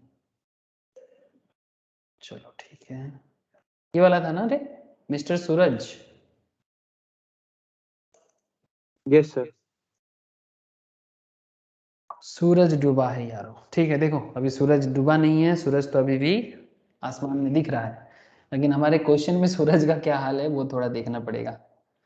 क्वेश्चन सभी को दिखाई दे रहा है तो मुझे एक बार कंफर्म कीजिए ताकि मैं आपको आगे बात बढ़ा सकूं। बोलो सर, स्क्रीन में क्वेश्चन दिखाई दे रहा है ना? Yes sir. मिस्टर सूरज कौन है सर? सर प्रोप्राइटर है, कंपनी नहीं, हाँ कोई सोल प्रोप्राइटर है, मतलब इंडिविजुअल बिजनेसमैन। अपना बिजनेस स्टार्ट कर रहे हैं। Commence operation of the business of a new 3 star hotel in Mumbai, Mumbai नहीं सॉरी, मादुराई, मादुराई तमिलनाडु का शहर है सर, ठीक है। मादुराई टेम्पल सिटी कहते हैं सर, मादुराई को टेम्पल सिटी कहते हैं। और एक चीज भी है, क्या कहते हैं? Madurai is also known as Kashi of south, जानते हो सर आप लोग? साउथ इंडिया के नहीं। काशी, हाँ जैसे उत्तर भारत में मंदिर शहर, मतलब सबसे बड़ी मंदिर शहर तो काशी है, और भी है, भुवनेश्वर भी टेम्पल सिटी है, बट काशी मतलब सबसे ज्यादा माना जाता है। वैसे दक्षिण भारत में मादुराई को काशी के साथ कंपेयर करके बताया जाता है the Kashi of south India. Okay, तो मादुराई Tamil Nadu, 1/4/2021 he incurred capital expenditure of 50 lakh during the period of January 2021 to March 2021। बढ़िया है, exclusively for the above business, और भी बढ़िया, and capitalize the same in the his books of accounts। तो चलो और बढ़िया है सर।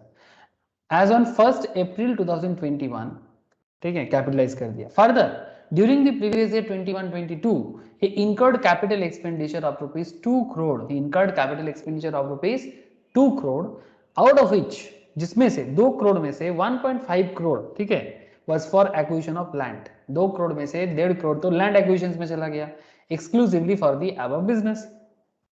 आपको क्या पूछता है सर? सर हमें पूछते हैं कंप्यूट करके बताओ under the head profits and gains of business और profession for the assessment year 22-23 assuming that he has fulfilled all the conditions specified under section 35 AD। मतलब स्पेसिफाइड बिजनेस की क्वेश्चन है। हाँ सर, सेक्शन पढ़ के समझ में आ जाना चाहिए कि ये कौन सी, मतलब किस मैटर पे सवाल चल रहा है, ठीक है। 35 AD and opted for claiming deduction under section 35 AD and he has not claimed any deduction under chapter 6 से। मतलब अब 35 AD में अगर डिडक्शन ले रहे हो तो इसका मतलब ये भी मान लिया जाता है नॉर्मली कि आप चैप्टर 6 से, जो 80C से लेके 80U का चर्चा करता है, जो मैं आपको बाद में कराऊंगा सर, ठीक है। डिडक्शन का एक चैप्टर है 80C से 80U, जो डिडक्शन टोटल इनकम के बाद जो डिडक्शन मिलता है उसके बारे में चर्चा करते हैं under the heading C, deduction in respect of certain incomes. तो उसके बारे में कोई क्लेम नहीं है, मतलब 80C से 80U में कोई क्लेम नहीं किया गया है, ऐसा बारे में बात कर रहे हैं। और 35 AD में क्लेम करने के बारे में पूछ रहे हैं आपको। क्वेश्चन क्लियर है सर? Yes sir. नीचे और भी है सर। यस, नीचे और भी बातें हैं, चलो देखते हैं और क्या पूछा है। The profit of the business of running this hotel, ठीक है, the profit from the business of running this hotel before claiming deduction under section 35 AD। मतलब ये 35 AD में डिडक्शन क्लेम करने से पहले असेसमेंट ईयर 22-23 में कितना है? 25 लाख का। Assuming that he also has another existing business of running a 4-star hotel, उसका और भी एक 4-स्टार होटल का बिजनेस है, कहाँ पर? कोयम्बतूर में, ठीक है। ये भी साउथ के तमिलनाडु का ही एक और एक बहुत सुंदर सिटी है सर। नॉर्मली इंडस्ट्री के लिए जाने जाते हैं, हॉस्पिटल ऑपरेशंस वगैरह के लिए, मतलब इसके लिए भी जाने जाते हैं sir. which commenced operation 15 years back the profit, मतलब ये कोयम्बटूर का जो होटल है ये 15 साल पहले इसका बिजनेस स्टार्ट हुआ था। Profit from each year 120 lakh for the assessment year 22-23। Also assume that payment for capital expenditure were made by net banking. मतलब जो भी पेमेंट हुआ है सर वो सारा का सारा नेट बैंकिंग हुआ है। तो नेट बैंकिंग हुआ है, इसका क्या फायदा है सर? नेट बैंकिंग होने से, नेट बैंकिंग होने से क्या फायदा है बोलो? सर डिडक्शन मिलेगा, कैश में नहीं है। Very good sir. Deduction claim करने के लिए कैश में खर्चा करोगे तो डिडक्शन नहीं मिलता, अगर 10,000 से ज्यादा कैश पेमेंट करते हो तो एट ए टाइम में, ठीक है। तो 10,000 से कम का खर्चा कैश में कर सकते हो, लेकिन 10,000 से ज़्यादा का खर्चा अगर आप कैश में करते हो तो मुश्किल हो जाता है सर। तो 35 AD हमारे सामने ये सवाल रखता है। तो चलो ना, क्यों ना इसको सॉल्व करने का कोशिश किया जाए, और जिन्होंने ट्राई भी किया उनको भी मैं बता देता हूँ, जिन्होंने ट्राई नहीं किया उन्हें भी समझ में आ जाएगा। क्वेश्चन क्लियर है सर, बताना। चौथा बॉल क्लियर है सर? तो अभिषेक है सर। সম্পদের আজকে আওয়াজ পাচ্ছি না। সম্পদ কোথায় আছিস? নীল বুঝতে পারছিস? বল। Yes sir. Okay sir, very good.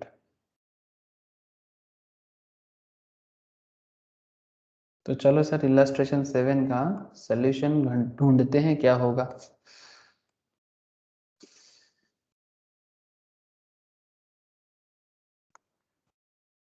Heading बना लेते हैं थोड़ा सा, थोड़ा तो प्रेजेंटेशन चाहिए ना सर। হ্যালো স্যার, হ্যালো हाँ বল সম্পদ বল। স্যার। ওই একটুখানি এক জায়গায় এসছি বলে স্যার কথা বলতে পারছি। ঠিক আছে ঠিক আছে ঠিক আছে। কম্পিউটেশন অফ অনলাইন ক্লাসের কি সুবিধে, রাস্তায় কোনো কাজে বেরিয়েও ক্লাস করছিস, বাহ কি ভালো ছেলে। ওয়েটিং টাইমটাও কাজে লেগে যাচ্ছে, আর কি চাই। হ্যাঁ স্যার, অনলাইন ওই একটা একটা রিলেটিভ এসে সার্ভিস সেন্টার এসছি গাড়ি, আচ্ছা আচ্ছা ওই যে দেখে বসে বসে করছি। ঠিক আছে। Computation of profits and gains, काश ऐसा सुविधा हम लोग के टाइम पे भी मिलता, हम लोग भी कितना टाइम यूटिलाइज करने का मौका मिल जाता। Computation of profits and gains और गेन्स ऑफ बिजनेस और प्रोफेशन।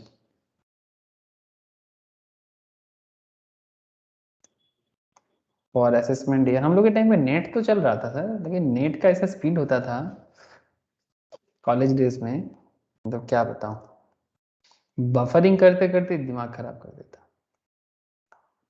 महंगा भी तो होता था सर इतना ज्यादा, 1 GB 1 महीना चलाना पड़ता था 250 रुपए में।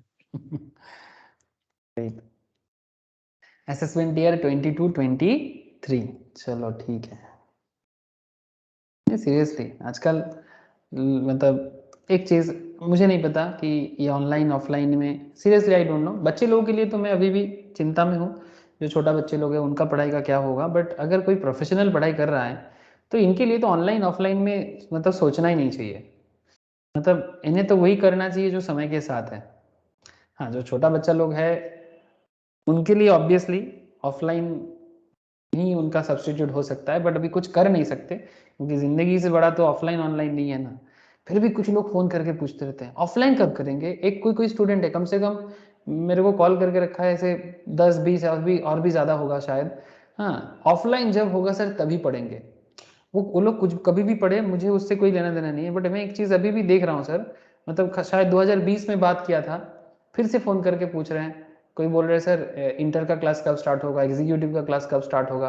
हाँ, मैं मन मन में सोच रहा हूँ कि भाई तुम तो बेटा 2 साल ऐसे ही बर्बाद कर दिए। हाँ, मतलब 2 साल तुम क्या कर रहे थे, इतना दिन में तुम पढ़ लेते, थोड़ा आगे ही निकल जाते, क्या हो जाता तुम्हारा। ये ऑनलाइन ऑफलाइन के चक्कर में तो तुम तो अपना पढ़ाई को बंद करके रख दिया। मतलब ये इतना भी बेसिक दूरदर्शिता नहीं है कि भाई चल क्या रहा है दुनिया में, मतलब वो अपने ही दुनिया में खोए रहते हैं लोग। मतलब कम से कम सिचुएशन के साथ तो चले, नहीं जब ऑफलाइन करेंगे आप तभी मैं क्लास करूंगा। अब मैं क्या करने वाला हूँ सर।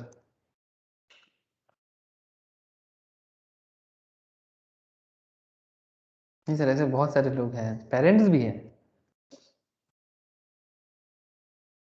अगर कोई बच्चा छोटा होता तो मैं समझता, बट इतने बड़े बड़े लोगों के केस में ऐसा थोड़ी होना चाहिए। देखो सर प्रॉफिट कितना किया, देखो मादुराई वाला होटल से प्रॉफिट फ्रॉम स्पेसिफाइड तो है, वो तो दिख ही रहा है। होटल 2 स्टार से ज्यादा होटल स्पेसिफाइड बिजनेस में आता है कि नहीं आता? अरे यस सर। अगर आप 2 स्टार से ज्यादा बड़ा होटल बनाते हो, ठीक है, तो वो बिजनेस आपका स्पेसिफाइड कैटेगरीज में आते हैं sir as per income tax. तो profit from the specified business of new hotel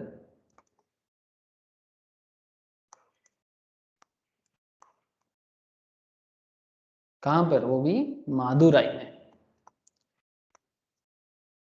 मादुराई में एक टेम्पल है सर, मीनाक्षी मंदिर। उसका जो नक्काशी है ना, मतलब जो आर्किटेक्ट है, मैंने कभी देखा नहीं सर, बस इमेज में देखा, बड़ा मन है देखने का। बोलते हैं कि बहुत सुंदर है। अच्छा, बिफोर प्रोवाइडिंग, यू भी लिख दो sir, before providing deduction under section 35 AD, ठीक है, मतलब कोई डिडक्शन अभी तक लिया नहीं है, उससे पहले का सिचुएशन हमें देखना है। तो profit from the specified business of new hotel in Madurai before providing deduction under section 35 AD, ये तो कल भी कर रहे थे इसी तरह का सवाल। क्वेश्चन किधर चला गया हमारा? 25 लाख सर। नहीं, एक मिनट रुक। स्पेसिफाइड,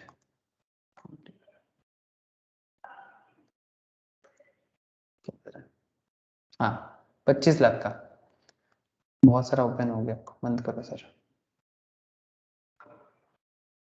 ठीक, 25 लाख का प्रॉफिट किया सर असेसमेंट ईयर 22-23 में। तो चलो पोर्ट कर देते हैं, 25 लाख का प्रॉफिट है। अब इसको देखना है कि ये किसके साथ क्या ऐड लेस क्या होगा, वो देखना होगा। तो ये रही 25 लाख की मादुराई के होटल से प्रॉफिट।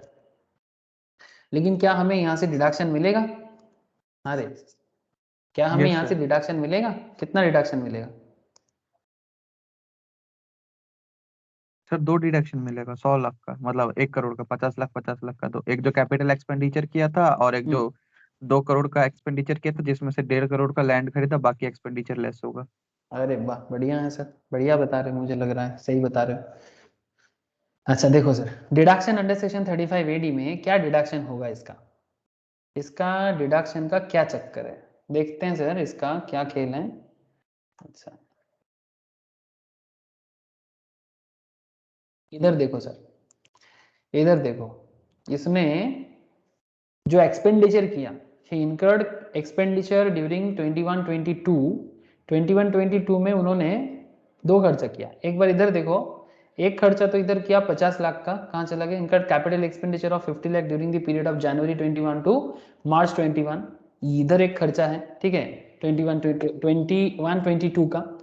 और एक खर्चा इधर किया इन्होंने 21-22 में, कैपिटल एक्सपेंडिचर 2 करोड़ का, जिसमें से 1.5 करोड़ लैंड खरीदा। तो लैंड वाला तो नहीं मिलेगा, तो उस लैंड वाले को क्या करना पड़ेगा? अलग करना पड़ेगा ना, क्या रे? Yes sir.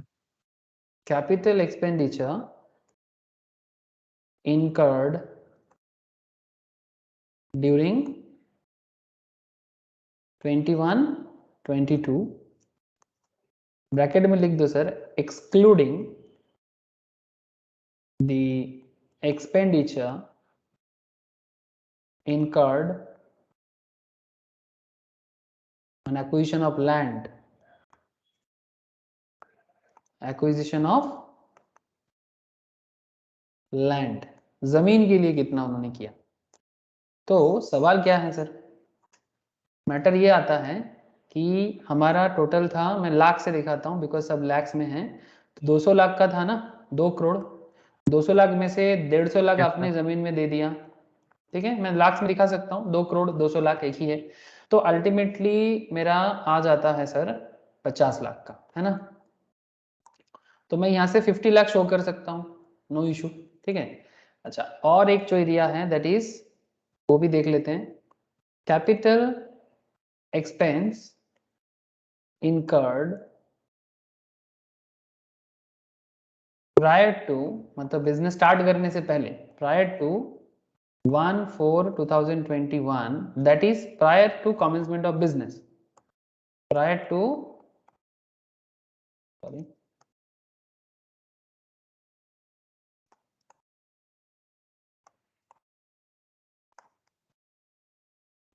prior to commencement of, commence business ही कर देते हैं सर, एक ही बात है।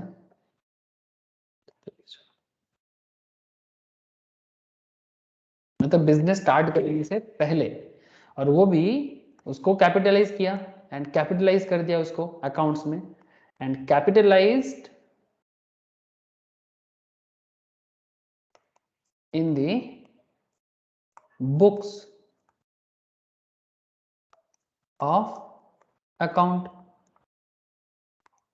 as on 1/4/2021, ठीक है। 1/4/2021 में उसको कैपिटलाइज कर दिया सर। ये वाला देखो इधर एकदम क्लियरली बोला था ये है कि इनकर्ड कैपिटल एक्सपेंडिचर 50 लाख, वो भी जनवरी 2021। तो जनवरी 2021 मतलब 1 अप्रैल 21 से पहले।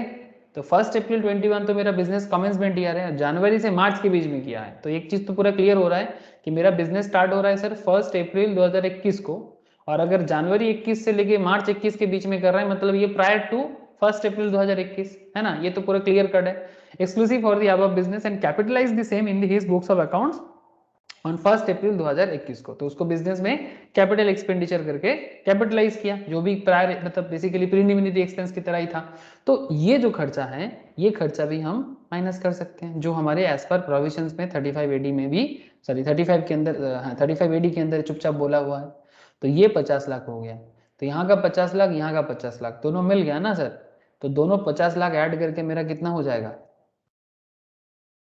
कितना 100 रे? Lakh.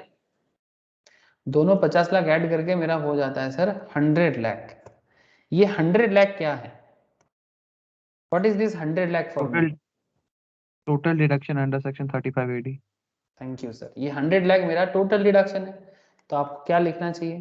Total deduction under section 35 AD for assessment year 22-23, है ना। असेसमेंट ईयर 22-23 में आप टोटल 100 लाख के डिडक्शन दिखा सकते हो। तो अगर आप 100 लाख की डिडक्शन दिखा सकते हो तो आपका यहाँ पर प्रॉफिट कितना था? अरे प्रॉफिट था 25 लाख की, और इधर 25 डिडक्शन लाख। हो गया 100 लाख की, है ना। प्रॉफिट है 25 लाख का और डिडक्शन हो गया 100 लाख का। तो आपका प्रॉफिट हुआ कि लॉस हुआ? लॉस हुआ सर। सबको समझ में आ रहा है बात? कितना हो जाएगा लॉस? 75 लाख। 75 लाख, है ना। ये 75 लाख का लॉस है सर, ठीक है। तो इसको क्या करेंगे आगे बताता हूँ मैं आपको। लॉस फ्रॉम, इसको हम ऐसे लिख सकते हैं ना, loss from the specified business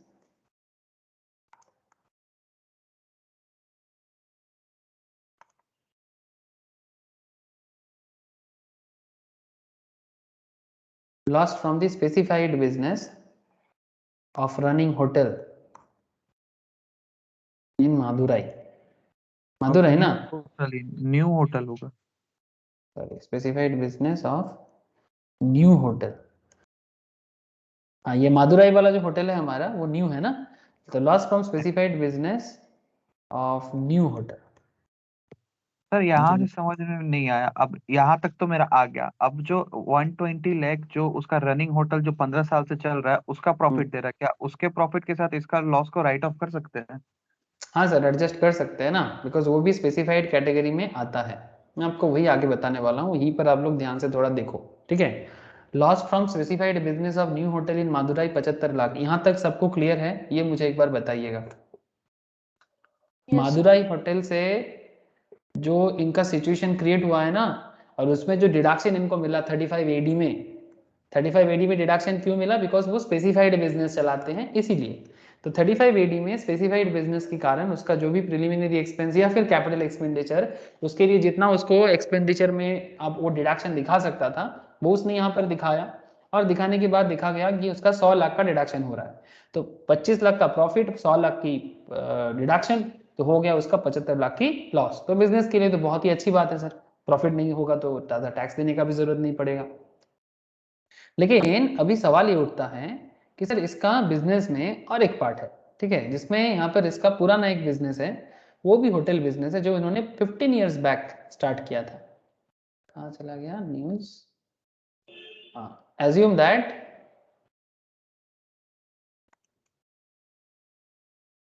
also has, दिखाई दे रहा है ना आप लोगों को? assume that he also has another existing business of running a 4-star hotel, मतलब above 2-star in Coimbatore, which commenced operation on 15 years back. The profit from the which are 120 lakh for the assessment year 22-23. Also assume that payments for capital expenditure ये सब net banking के through से हुआ है. तो इसके लिए ना एक सेक्शन अट्रैक्ट होगा 73A. ठीक है, मैं आपको समझाता हूँ क्या होता है इसमें. यही थोड़ा सा यहाँ पर हटके पॉइंट है जो आपको एक बार मुझे बताना पड़ेगा. काम करते हैं, मेरा यहाँ पर जगह नहीं है तो उसको मैं इधर खींच लेता हूँ.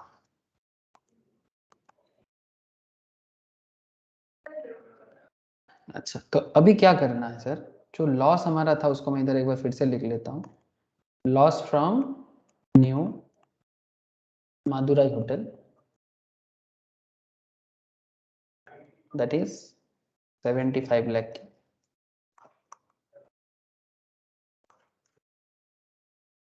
अच्छा, प्रॉफिट जो मेरा हुआ है कोयम्बटूर में, प्रॉफिट फ्रॉम दी एग्जिस्टिंग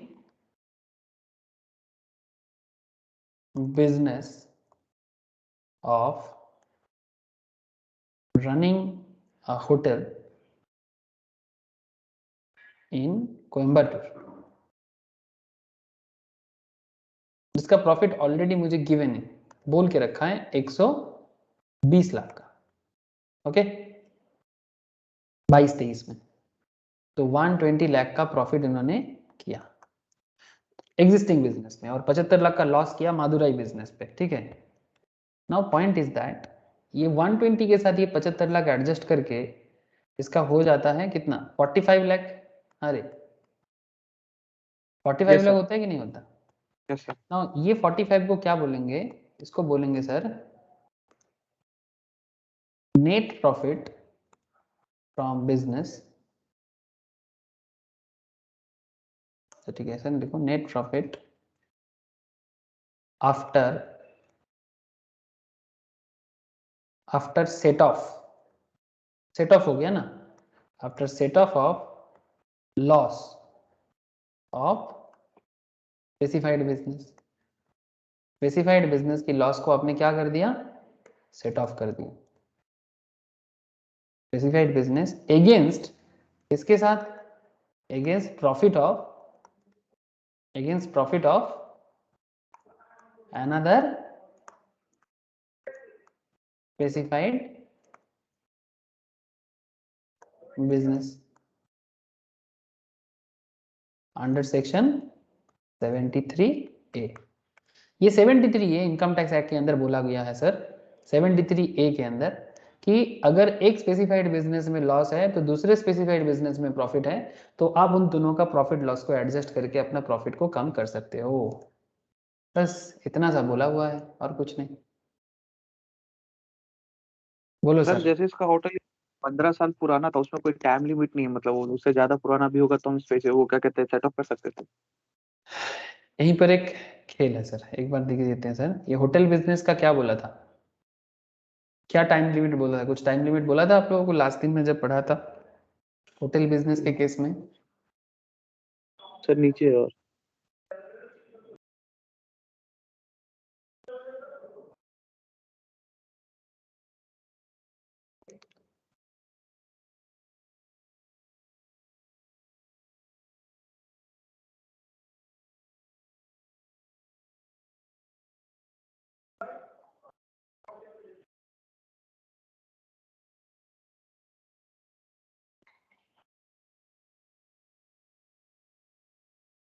देख लो एक बार, इसका कोई डेट है क्या, आप लोग नोट्स को एक बार चेक करो तो आपको पता चल जाएगा कि स्पेसिफाइड बिजनेस में आप होटल तो बना सकते हो 2 स्टार से ज़्यादा. ठीक है, लेकिन कोई डेट मेंशन किया कि नहीं वो एक बार आप लोग देख लो सर.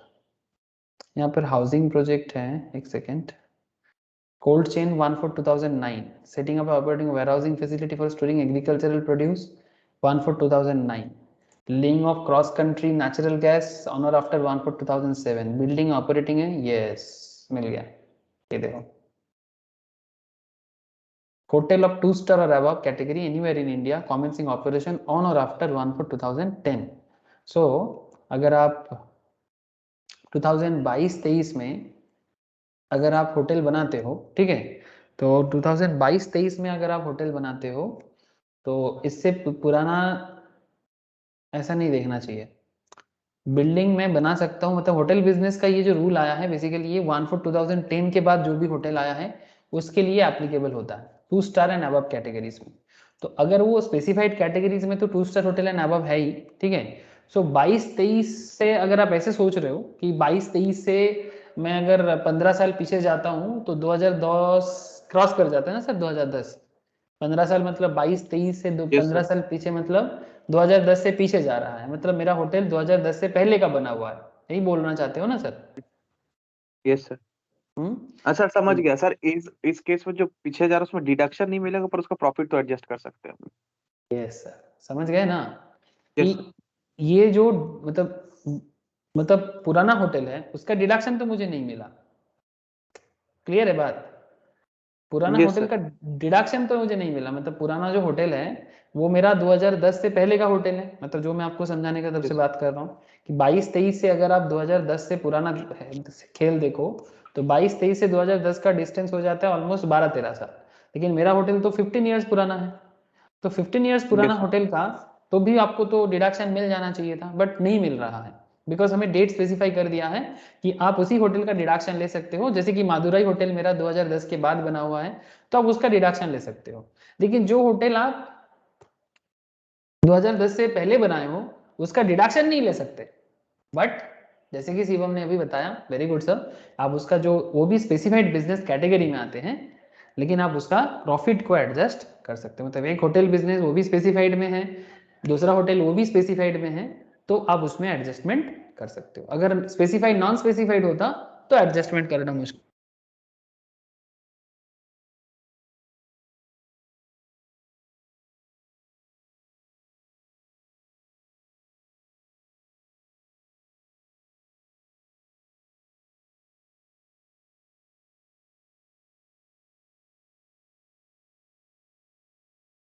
चलो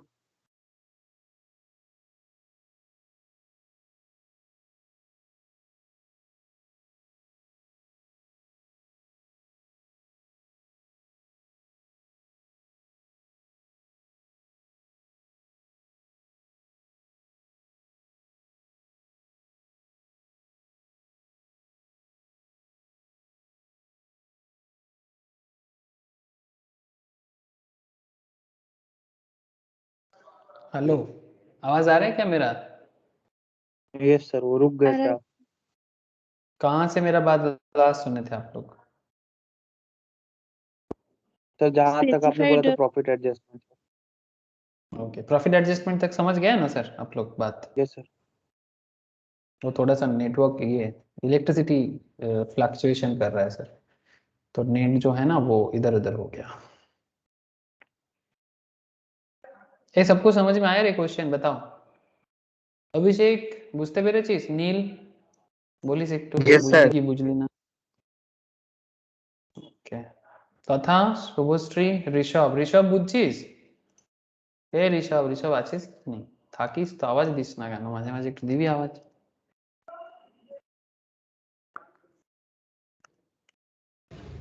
স্যার তাহলে এটা 2010 এর পর থেকে যত মানে তৈরি হবে তত পুরোটাই হবে, এর কোনো নির্দিষ্ট টাইম পিরিয়ড নেই যে যতদিন পর্যন্ত এর ডিডাকশনটা অ্যাপ্লিকেবল থাকবে, এরকম কোনো ব্যাপার নেই স্যার?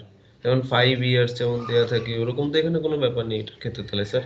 না এরকম কোনো ব্যাপার নেই, মোটামুটি এখন লেটেস্ট যে নিউজ চলছে মানে লেটেস্ট যে কনসেপ্টটা চলছে সেই হিসেবে দেখতে গেলে কি আমি সেই হোটেলগুলোরই কারেন্ট প্রিভিয়াস ইয়ারে অ্যাডজাস্টমেন্ট ডিডাকশন নিতে পারবো অ্যাজ পার সেকশন 35 এডি, যেগুলো আমার 2010-এর পরে আমি স্টার্ট করছি সেইগুলোরই নিতে পারবো, সেটা এখন লেটেস্টে বলা আছে। আবার ওরা ধীরে ধীরে এগুলো আরো চেঞ্জ করতে থাকে, বুঝতে পারলি? হ্যাঁ স্যার।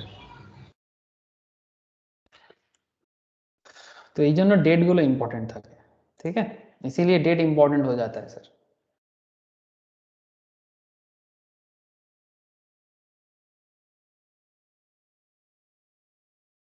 अच्छा, और एक क्वेश्चन करे सर, और एक होमवर्क था उसको भी डिस्कस कर देते हैं एक बार। एक ही था ना सर? और एक था, देखते हैं सर, रुक, तुम लोगों ने देखा नहीं शायद।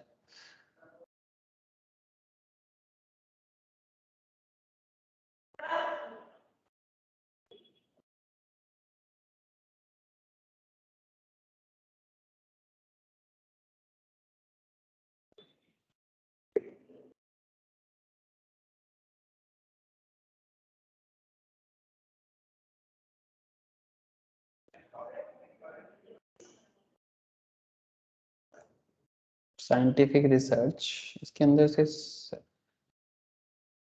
ये वाला तो कर लिए थे। 7 अभी क्या किया, इलस्ट्रेशन 7 किया ना हम लोगों ने, सूरज किया ना। Yes sir, yes sir. ये एक क्वेश्चन था सर, ये वाला भी देख लो एक बार। Illustration 8, mister Arnav. क्वेश्चन दिखाई दे रहा है क्या आप लोगों को?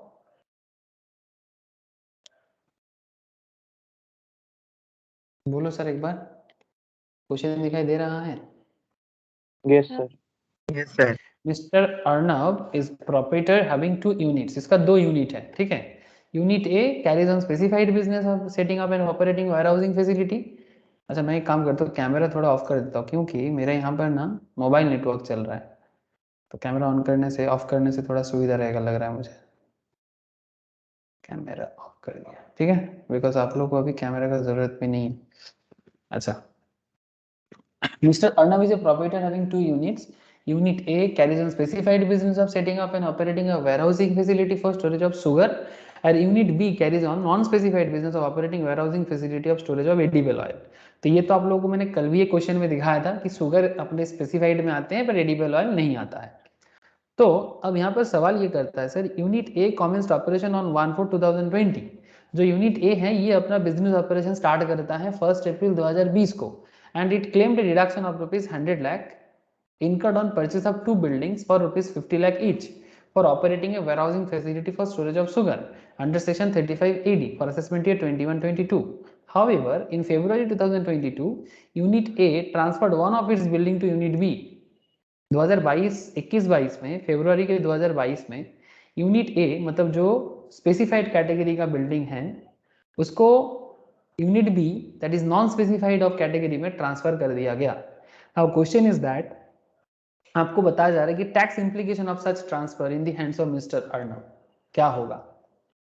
क्वेश्चन समझ में आया सर आप लोगों को? बताइएगा।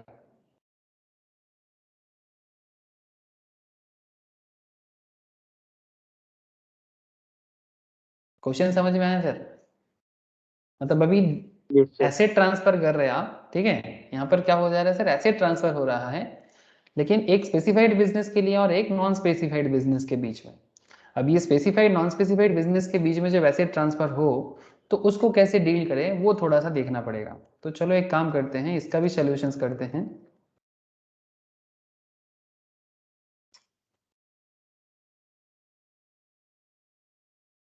ठीक है, अच्छा अब क्वेश्चन क्या है, तो इसमें कुछ पॉइंट पहले लिख लेते हैं सर, चलो लिखो मेरे साथ साथ।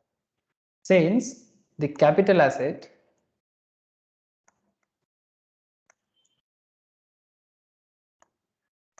in respect of which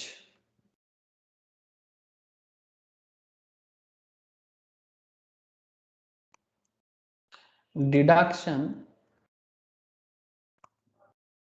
of rupees 50 lakh was claimed under section 35 AD has been transferred by unit A. unit A in our example, unit A क्या बनाता है सर? Carrying on. यूनिट ए क्या, स्पेसिफाई कि non specified?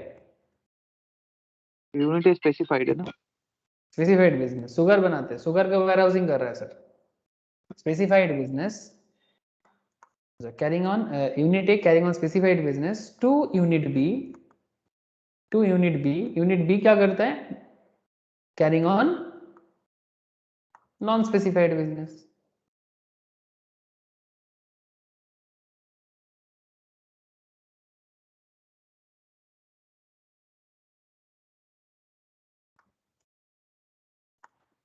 in the previous year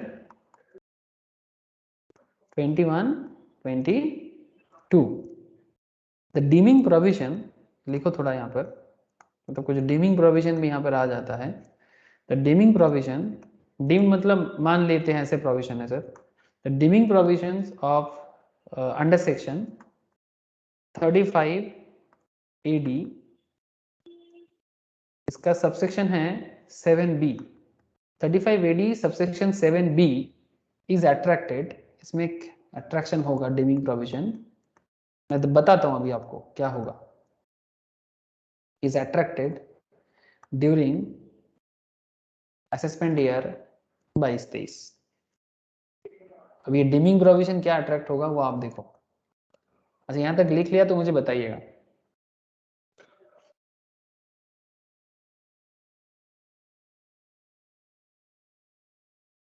yes sir. Okay, अब question क्या है? Question ऐसा है, सिंस, अच्छा सिंस नहीं सॉरी, अब इसको फॉर्मेट में डालो सर थोड़ा सा, मतलब कैलकुलेशन करना है ना। पर्टिकुलर्स, क्वेश्चन आपके पास तो है ही, कहाँ चला गया क्वेश्चन, ये रहा, ठीक है। ये हमारा यहाँ पर बिल्डिंग जो है 50 लाख का बिल्डिंग है ना सर। 35 AD में बिल्डिंग जो है वो 35 AD का 50 लाख का बिल्डिंग है, लेकिन यहाँ पर एक बिल्डिंग 22 में, फरवरी 22 में, मतलब एक फरवरी 22 मतलब क्या, 21-22, अरे फरवरी 22 मतलब 21-22। ओके। तो पर्टिकुलर्स का एक बना लो कॉलम और एक अमाउंट का कॉलम बना लो, ठीक है।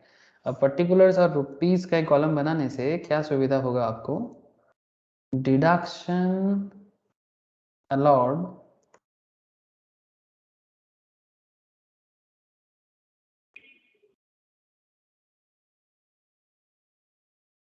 एक सेकेंड से थोड़ा सा रुको,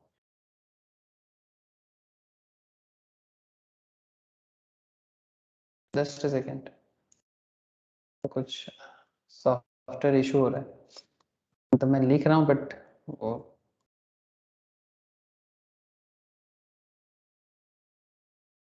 पेन नहीं चल रहा है, रुको।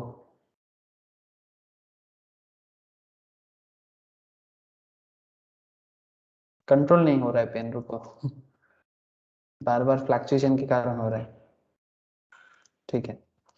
अच्छा, deduction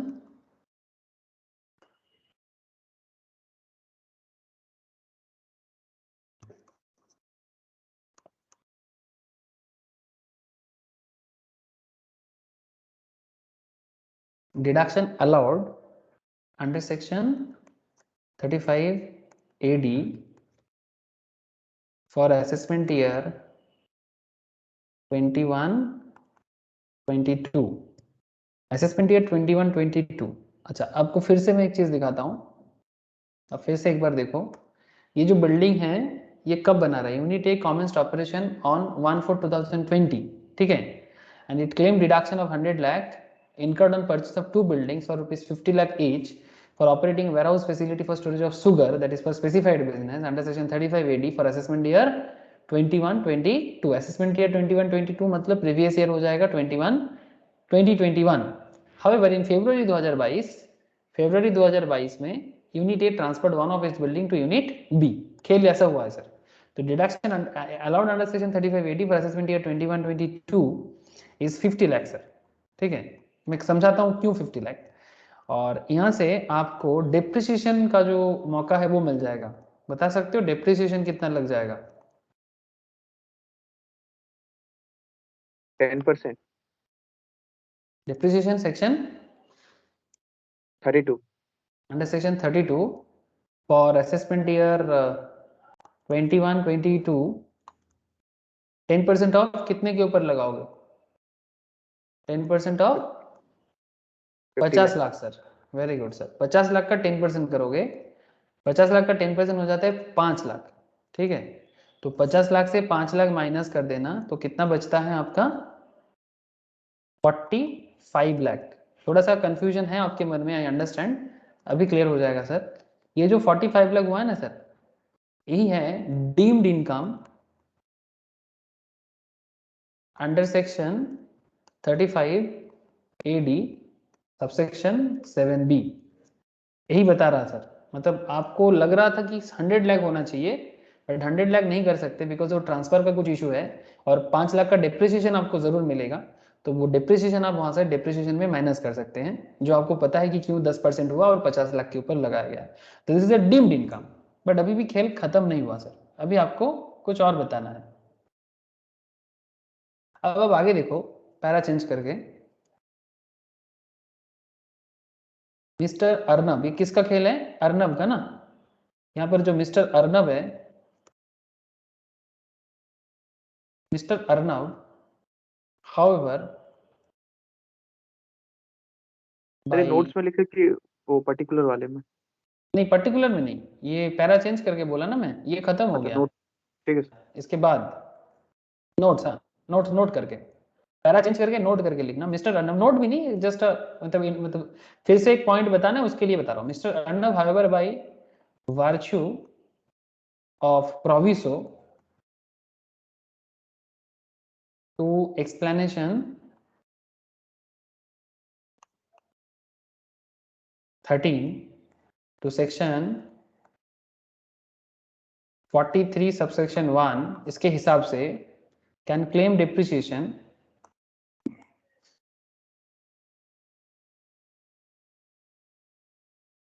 under section 32 on the building in unit B for assessment year 22-23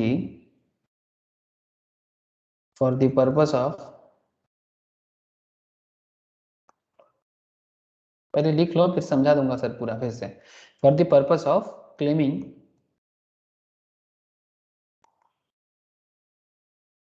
depreciation on building in unit B, मतलब unspecified business, the actual build cost of the building, इसमें क्या होगा sir, actual cost of the building थोड़ा देखना है। The actual depreciation claim कर सकते हैं ना, तो एक्चुअल कॉस्ट चाहिए sir. The actual cost of the building would be, the actual cost of the building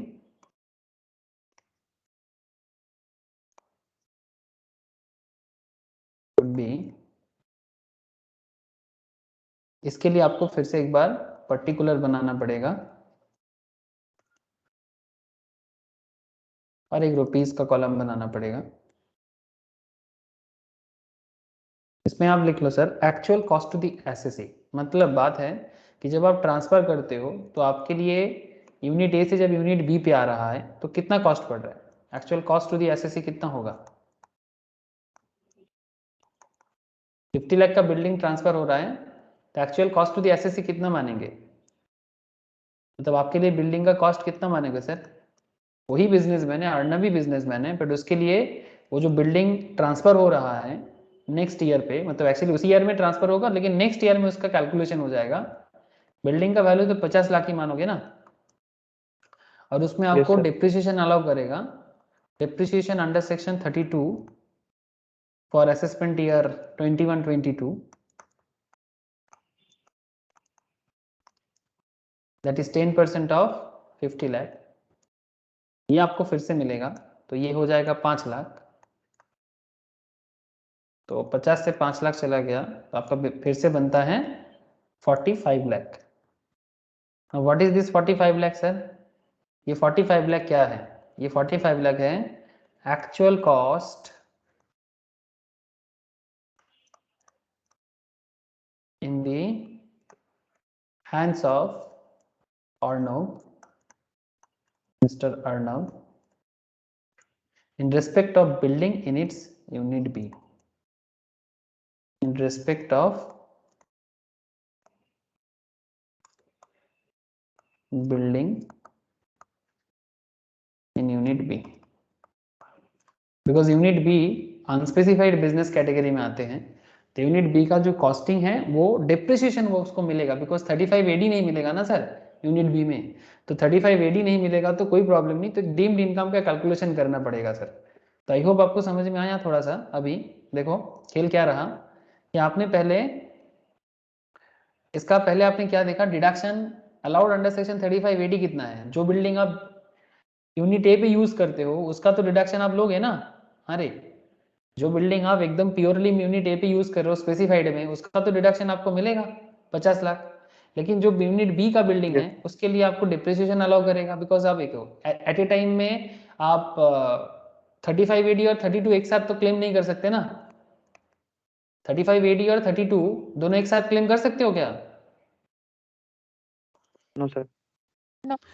तो इसलिए आपने बिल्डिंग का एक बार आपने बिल्डिंग का क्या कर लिया, 35 AD कर लिया यूनिट ए का, और यूनिट बी का आपने 5 लाख डिप्रिसिएशन कर लिया। तो इसको क्या बोलते हैं, इसको बोलते हैं डीम्ड इनकम, जिसको 35 AD सबसेक्शन 7B में कहा गया है। ठीक है, नोट्स के अंदर है, आपको जो मैंने नोट शेयर किया ना, अब उसको एक बार पढ़ना, उसके अंदर आपको मिलेगा। तो 45 लाख यहाँ पर डीम्ड इनकम हो गया।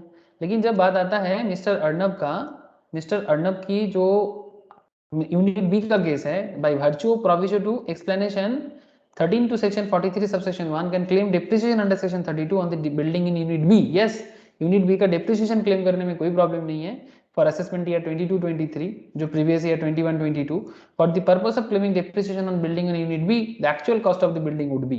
तो उसके लिए उसको एक्चुअल कॉस्ट चाहिए है ना। तो एक्चुअल कॉस्ट क्या बन जाएगा उसके हाथ में, तो actual cost to the SSC actually 50 lakh, लेकिन डेप्रिसिएशन अंडर सेक्शन 32 है 5 लाख। तो 50 लाख से 5 लाख हटाओ तो 45 लाख जो actual cost in the hands of mister Arnab in respect of building in unit B का कॉस्ट उसके लिए पड़ेगा, चाहे आप उसको स्पेसिफाइड से स्पेसिफाइड नॉन स्पेसिफाइड में ट्रांसफर कर रहे हो। इसीलिए आपको ये हिसाब दिखाना पड़ रहा है। बोलो सर, समझ में कुछ आया कि नहीं? बस एक ही पॉइंट यहाँ पर आप लोगों ने फर्स्ट टाइम सुना, दैट इज डीम्ड इनकम का जो एरिया है, that is deemed income in section 35 subsection AD का, जिसमें आपको एक बिल्डिंग का मिल गया और दूसरे बिल्डिंग का आपने डेप्रिसिएशन अलाउ किया। बोलो समझ में कुछ आया कि नहीं?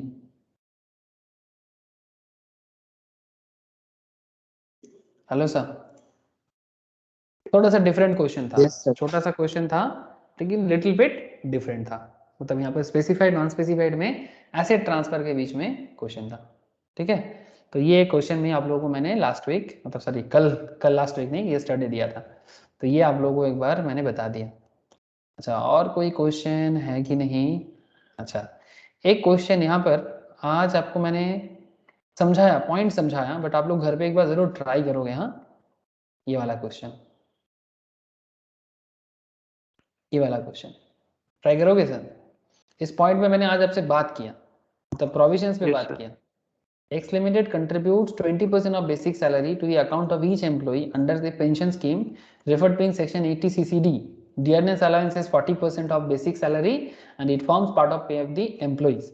Compute the amount of deduction allowable under section 36 subsection 1 clause 4A. If the basic salary of the employees aggregate to 10 lakh, would disallowance under section 40A subsection 9 be attracted, and if so, what extent? मतलब basically disallowance होता है, but कितना तक disallowance होगा वो आपको थोड़ा सा दिमाग लगाने का कोशिश करना है। ठीक है, ये वाला ट्राई करना सर एक बार। क्या बोलते हो, ट्राई करोगे या फिर मैं करा दूं अभी, जैसे बोलोगे आप लोग? ट्राई करेंगे सर। ठीक है सर, तो ट्राई करना। ठीक है, और साथ में कुछ और क्वेश्चंस मैं आप लोगों को इस वीक देता हूं सर आप घर में, जिसमें आपको जो जो सेक्शंस हम लोग मेनली किए हैं मैं कोशिश करूंगा उसी सेक्शंस को देने के लिए। हो सकता है कुछ और भी सेक्शंस बीच में आ जाए, बिकॉज अभी तक पूरा बीपी कंप्लीट नहीं हुआ, तो क्योंकि क्वेश्चंस के अंदर ना, मतलब सारा सेक्शन जब तक कवर नहीं हो जाता मैं आपको डिफरेंट क्वेश्चन प्रैक्टिस के लिए नहीं दे सकता, बिकॉज मुश्किल क्या हो जाता है कि आपको हर एक सेक्शन का आइडिया चाहिए, क्या पता कौन सी क्वेश्चन में क्या क्वेश्चन पूछ ले। इसीलिए मैं थोड़ा सा वेट कर रहा हूँ, ताकि और एक दो क्लास हो जाए तो आपको सारा बीपी सेक्शन जैसे कवर हो जाए ना, मैं आपको बीपी के लिए ढेर सारा क्वेश्चंस प्रोवाइड करूंगा, जहां पर आप बैठे बैठे बस बीपी का सवाल करते रहना। ठीक है, तो अभी हम लोग ऑलमोस्ट 36 तक पहुंच गए सर, तो नेक्स्ट वीक हम लोग 36 37 होके फिर धीरे धीरे 40 41 एंड फिर आस्ते आस्ते हम लोग 44 की तरफ भी भागेंगे, और जैसे 44 की तरफ हम लोग भागना चालू कर देंगे तो फिर बीपी ऑलमोस्ट कंप्लीशन स्टेज में पहुंचेगा। ठीक है, और 2-3 क्लास लगेगा सर बीपी का सारा सेक्शंस को समझने में, और बीपी का क्वेश्चंस को सॉल्व करने में टाइम थोड़ा लग जाएगा सर। ठीक है, क्योंकि थोड़ा डिटेल्स में जा रहे हैं आगे आगे, इसीलिए। ठीक है सर, बोलो क्लियर हुआ कि बात नहीं? समझ में आया आज का क्लास? अच्छा, Yes, sir. इलस्ट्रेशन 9 भी ट्राई करो और मैं कोशिश करता हूँ सिमिलर टाइप ऑफ क्वेश्चन जो आप लोगों ने किया, लाइक 35 एडी, ठीक है, 32, ठीक है, डिप्रिसिएशन का, ठीक है, ऐसा कुछ क्वेश्चंस मैं आप लोगों को देता हूँ। और जैसे सब कुछ हो जाए ना, सारा सेक्शन जैसे कंप्लीट हो जाएगा, उसके बाद हम लोग क्या करेंगे, कंप्लीट क्वेश्चन, मतलब पीएल सॉल्व करना, ठीक है। अभी क्या चल रहा है, कौन सा डिडक्शंस ले सकते हैं, नहीं ले सकते। अच्छा, क्या क्वेश्चन सिर्फ पीएल बनाने का ही सवाल देता है क्या बीपी में? नहीं, पीएल रिलेटेड क्वेश्चन तो कंप्लीट क्वेश्चन हो जाए, ऐसा भी दे सकता है। और जैसे मैं आपको छोटा छोटा चीजें करा रहा हूँ ना, अलग अलग सेक्शन ओरिएंटेड, ऐसा भी दे सकता है। ये तो मैं आपको हर चैप्टर में बोलता हूँ, चाहे आप सैलरी कर लो, हाउस प्रॉपर्टी कर लो, बीपी कर लो, ठीक है, कैपिटल गेन कर लो, आपको कंप्लीट क्वेश्चंस भी पूछ सकते हैं और आपको इंडिविजुअल सेक्शन उठा के भी सवाल कर सकते हैं। सो आपको रेडी रहना चाहिए ईच एंड एवरी सेक्शन के लिए। बात क्लियर हो रहा है? बोलो सर। अभिषेक, Yes, sir. বুঝতে পারলি কি না? নীল, সম্পদ, Shivam? Yes, sir. Okay sir, ঠিক স্যার আছে। বলছেন কথা আছে। আচ্ছা ঠিক আছে, একটু ওয়েট করে যা, কথা বলছি তোর সাথে আমি। सर रौनक का रिपोर्ट नेगेटिव आया, ठीक बचा हुआ है। नेगेटिव है उसका रिपोर्ट? अच्छा चलो हाँ, बढ़िया है, अच्छा बात हुआ। ठीक है, आज इतना ही है सर, फिर टाटा। ठीक है सर नील, बाय एक सर। टू वेट कर जा। Okay sir, bye.